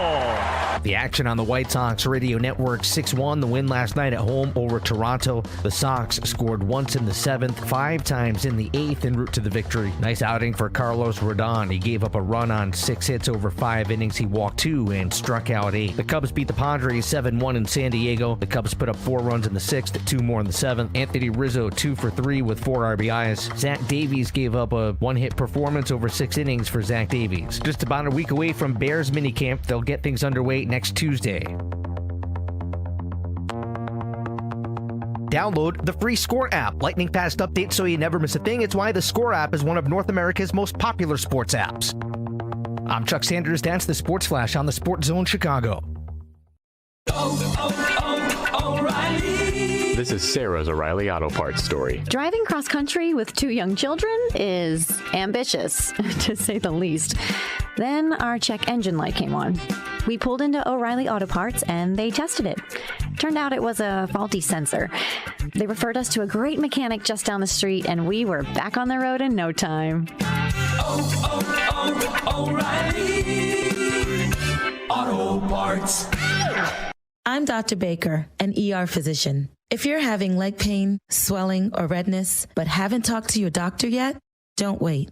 This could be deep vein thrombosis, a blood clot which could travel to your lungs and lead to a pulmonary embolism, which could cause chest pain or discomfort or difficulty breathing and be deadly. Your symptoms could mean something serious, so don't wait. Talk to a doctor right away, by phone, online, or in person. Brought to you by Bristol Myers Squibb and Pfizer.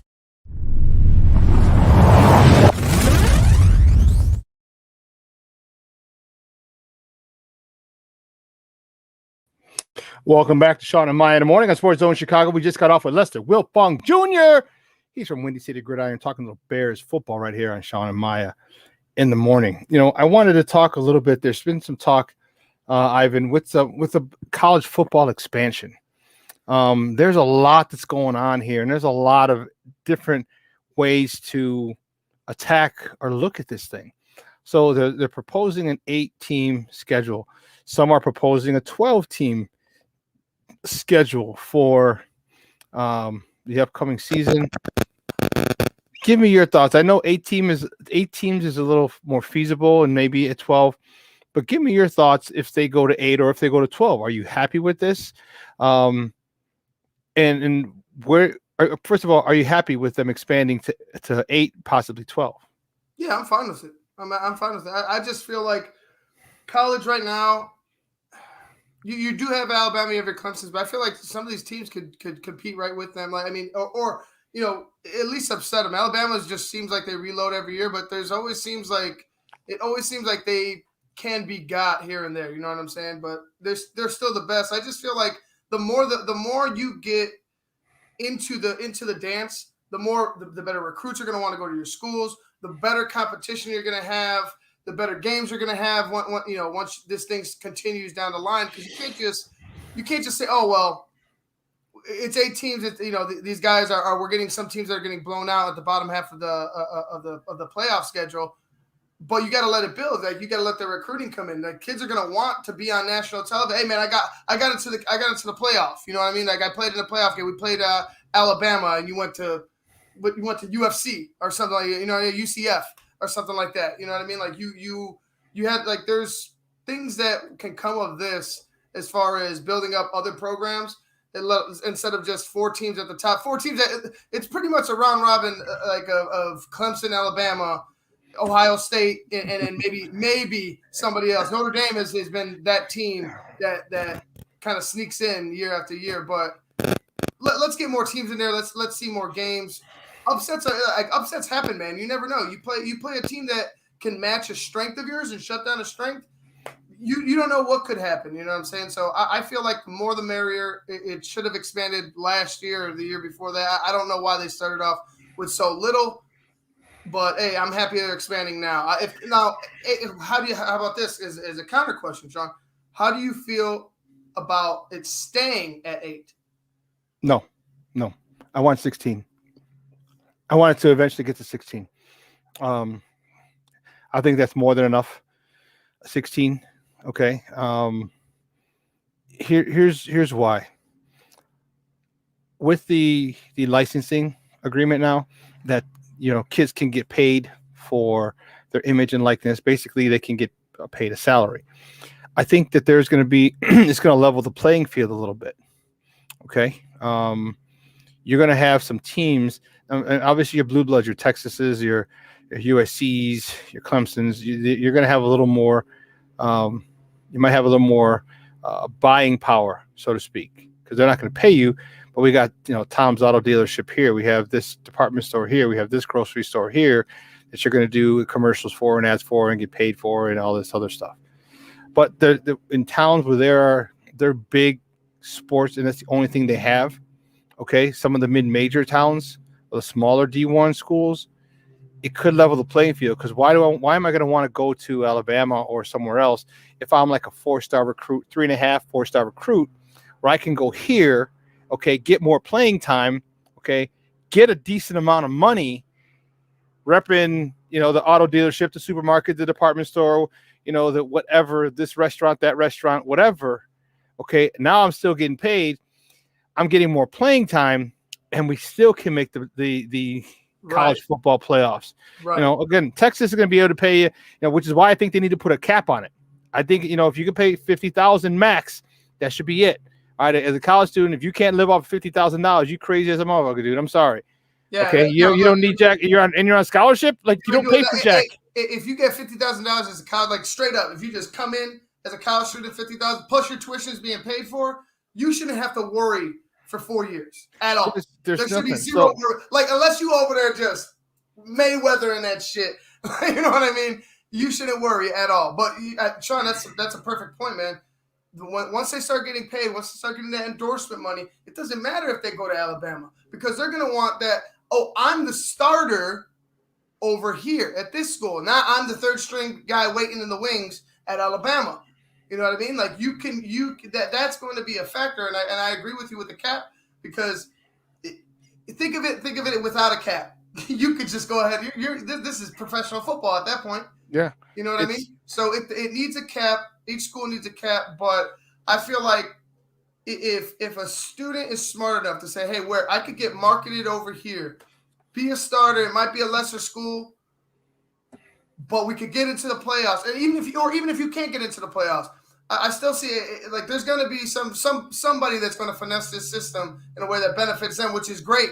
But I feel like, man, the more the merrier. The with the money coming in, the more teams that are available to get to a national are given a chance to get to a national title. Why not go anywhere where you can start? It's $1 billion a year industry. That the players have some, and I think it's a great thing, and I think it's going to be going to level the playing field. It's going to up the ante for a lot of the smaller, the mid-major schools. It may start to up the ante for the HBCUs. They're going to have the same thing, same opportunities to pay their players. All right, they may not have as many resources, and maybe they might. Who knows? Because it's all going to be dependent on who they can get to sponsor that program. And if it's in a town, in a small to average to medium, maybe even a big town where they have a lot of things, and that is the main focus is the institution, their football team and their basketball team or baseball team. Well, guess what? You're going to make some cash, and maybe you want to stay close to home. It's only a couple-hour drive, whatever. It's going to level the playing field, and I hope that it does, because of what you said earlier, and that they're going to be upsets. Okay, it's not a series. Okay, it's one game, and I know Alabama is I tease they're the NFL's 33rd team, but they can get upset too.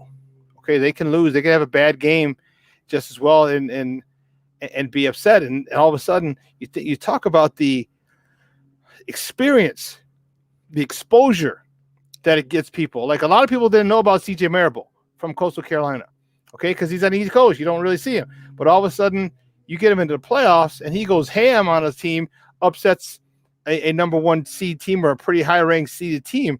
All of a sudden, that's, oh my God, who is this guy? It worked to the benefit of us in the Bulls, okay, because when COVID canceled the NCAA tournament, people didn't know who Patrick Williams was. Had we had the NCAA tournament, the entire nation would have known who the hell Patrick Williams was, okay, and it worked out to our advantage. So it's going to be able to work out to the advantage of some of these youngsters who, are on the fringe, and let me see your tape. You're playing smaller schools, you're playing 1AA schools or FCS schools, and all of a sudden you bust a $120, on Clemson's defense, or $120 on Alabama's defense running the ball. People are like, whoa, who is this? It's going to provide a lot of opportunities, okay, for people to get looked at and get exposure to go to the next level. And for that, I'm happy. Yeah, and it limits the teams that you're like, wow, if that team could have got there. Like I said, matchups are huge in college. You know what I'm saying? It's huge. If you have a dominant unit, you could stay in a game. You know what I mean? You could stay in a game. It's just I like the fact that it's expanded. I like the idea that more schools. I like the idea of maybe new, fresh rivalries. I like that. 16, okay. I would cut it at 12. Around there, maybe 12. I would say would probably be best, because then at that point, all right. How about this? How about just increments, not just jump from 8 to 16. No. 8 to 12, and then hit 16. Give it the same amount of time you gave the 14 playoff, and give everything 2 or 3 years. Yeah, so just see how it works We'll out. go to 8. So for the next 3 seasons, we'll have 8, and then in 2026, okay, then we're going to go to 12 teams. Okay, and then in 2029 or 2030, now we're going to 16 teams, and we're going to cap teams, and it'll give 16 teams every year. Because you mentioned a very good point. You get the same recycled 5 or 6 teams in there. The Alabamas, the Clemsons, Notre Dame's in there. Okay, give someone else. And now you're going to have a bigger pool. So now we're going to, instead of recycling 6 teams, we might be recycling 25 or 30. And then even more. Possibly even more with a Cinderella team. So I think incrementally, it doesn't have to be 3 years. It could be 2 years, whatever you decide, but just incrementally, increase. And this way teams know, okay, next year they're going to jump to 12. We have a good shot. All right, next year we're jumping to 16. We have a good shot to get in. So it's, I think that's a good way to roll it out, to let it play out. But to me, it's, so my question is with you is this: how much do you think that's going to affect rivalry games? Okay, what I'm talking about, we're out of conference games, because now, with these 8 teams, minimum of 8 teams, you can't be number 9. You can't be number 9. And is it going to really force the smaller schools to really want to play those big, the Appalachian states? They want to play the Michigans again, the Boise States, are they going to want to play them? And hopefully they can upset a team going undefeated. And now you have to take a look at them because they're undefeated with one big win against a Power 5 conference team. Like I said, man, it forces you to win. It forces you to win. You can't go ahead and take any games off. You can't be blessed by losing to Appalachian State. And I use them because that's it. When it happened, it was the biggest thing in the world, because you never would have thought it. You know what I'm saying? And look at Michigan's trajectory now. But either way, that they don't want. But then it opens the door for a lot more teams to try to win, instead of going ahead and just milking it out, or just benefiting from writers who are probably biased a little bit. I mean, you have to have people who are biased, man.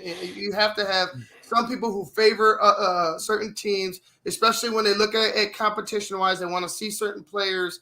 They want to see certain players on the field, whether they know them, they want to market them, or it's just competition in their mind. But if you don't win, you don't deserve to be there. So I feel like this opens the door for a lot more teams to go. A lot of those Cinderella teams that make it fight and get those upset wins and end up going 12-0, you know what I mean, and stuff like that, and are constantly looking on the outside, looking in, and can't get into the dance.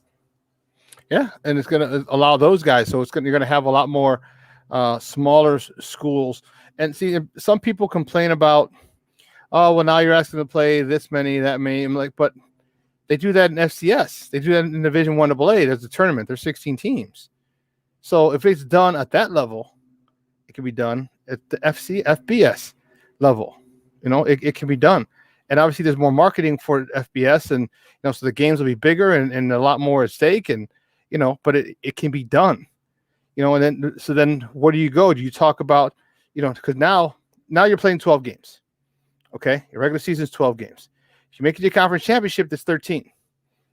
If you make it to the final 8, that's another 3 games. That's 15 games. 16 games, excuse me. Now you're playing an NFL schedule. Now are we okay with this? I mean, you're adding games to the NFL schedule, so it only makes sense to add games to the college schedule in order to groom them. you got to get them acclimated to playing more, to build their bodies to playing more games and get it used to playing more games. So I would say it'd only be natural if the big game makes a move, the little game makes them, in the college game makes the move. So yeah, I mean, is it right? I don't know if the NFL making, adding an extra game is right. We'll see, but it's going to happen. So yeah, I would say if the NFL does it, college is going to be right in suit. We're going to see. And then Armando Lara has a good question. He wants to know if these guys get paid, do they play or skip the bowl games? That's a great question. You're getting paid. You're not getting paid to perform. Okay. So I could say they could still skip the bowl games. Okay. Because sponsors might say, listen, if you don't play in such and such a game, whatever, or they can do it this way. We'll pay you for every game you play in. Okay. As long as you're eligible and every game you play in. They put the big bonus at the end in the bowl game. Mm-hmm. And then if you stay with us till the end of the bowl game, then you'll get paid X amount. It's a good question, Armando. That's a very good question. Because that's one that has to be that's a question that has to be broached and has to be discussed because now we're dealing with money and we're dealing with kids. We're dealing with a whole bunch of other factors that we never had to deal with at this level. And there's a lot of ways kids can get paid. Is it going to affect them? It's not going to affect their eligibility, but is it going to affect the way that they play? Like, I got my money. What if you're a kid who doesn't think you're going to the NFL, but you're happy to but you're a stud in college? And you're getting money, to because you're a stud. Do you sit out a bowl game? What do you do? Well, Shawn, the USFL is coming back. Like it sounds like it's coming back legitly. Like it sounds like it's going to be pushing like the XFL for something. I don't know if they're like I feel like the USFL, because of the name alone, could make a comeback. I think that. But with that coming up, with the XFL coming up, these guys still have to perform. There's other leagues out there. Even we forever mentioned Canada. You know what I mean? Guys make it into those leagues. It's just it depends on what you want to do. It's like, is it NFL or bust for you? Like, do you want to there's opportunities for athletes to go and play beyond college. It just might not be in the NFL. It does provide opportunity. You're an example, Shawn. Yeah. I was fortunate to go and play overseas in Italy, and that was great. It provides opportunities, and if you're a guy, here's a chance. If you're a tweener guy, who might be getting looks at the, at the NFL, who might not be, you got the USFL. Okay. In addition to Canada, in addition to overseas, but you have the USFL, which is here on American soil. That'll be rough though, because you're talking about a fall season. Okay, depending on where you go to school, how deep your school gets into the playoffs, 1AA or 1A. Okay, then you're going to December, early January, and then their season starts in February. So you go right from there. You skip out on your second semester's junior or senior year. You go start playing for this team, and then somebody likes you in the NFL. So now you go from fall to spring to fall. That's a lot in your body. It is. But maybe what their plan is to add to the roster. You add a little more players to the roster, and then that way you could kind of supplement for injuries a little bit more. The college roster is already huge. You know what I mean? For the bigger schools they are. For the smaller schools, I could see where there's a struggle lies. But like I said, you open up the rosters, you could add more players to your, I don't think it'll be that big of a problem. My thing is that where's the corruption going to come out of? Because with the money it comes corruption. So it's like where are we going to see? Is there going to be a game where it's like, oh wow, this call was blown. Now we got to go look at all these referees because where'd you go to school? Like is it going to be like that? Are we going to find like some Are we going to find out the NCAA is doing some double dealing or something like that? I don't know. It just seems to me that this is the best thing for college. I'm afraid the NCAA is going ahead and going to have their grubby little fingers all over it, even with the kids getting paid. That's another very interesting topic. We'll have to bring on a college football guy and talk to that person. May not be a guy, college football person. Talk about that, because that's a really, really good question. One that I'm not sure of, or I don't know how to answer, because I don't know how they're going to let it roll. But man, dude, 3 hours has come and gone. Unbelievable. What a phenomenal show. I want to thank Vic Chokshi for hopping on with me this morning. Definitely want to thank Lester Wilfong Jr. for hopping on with me this morning.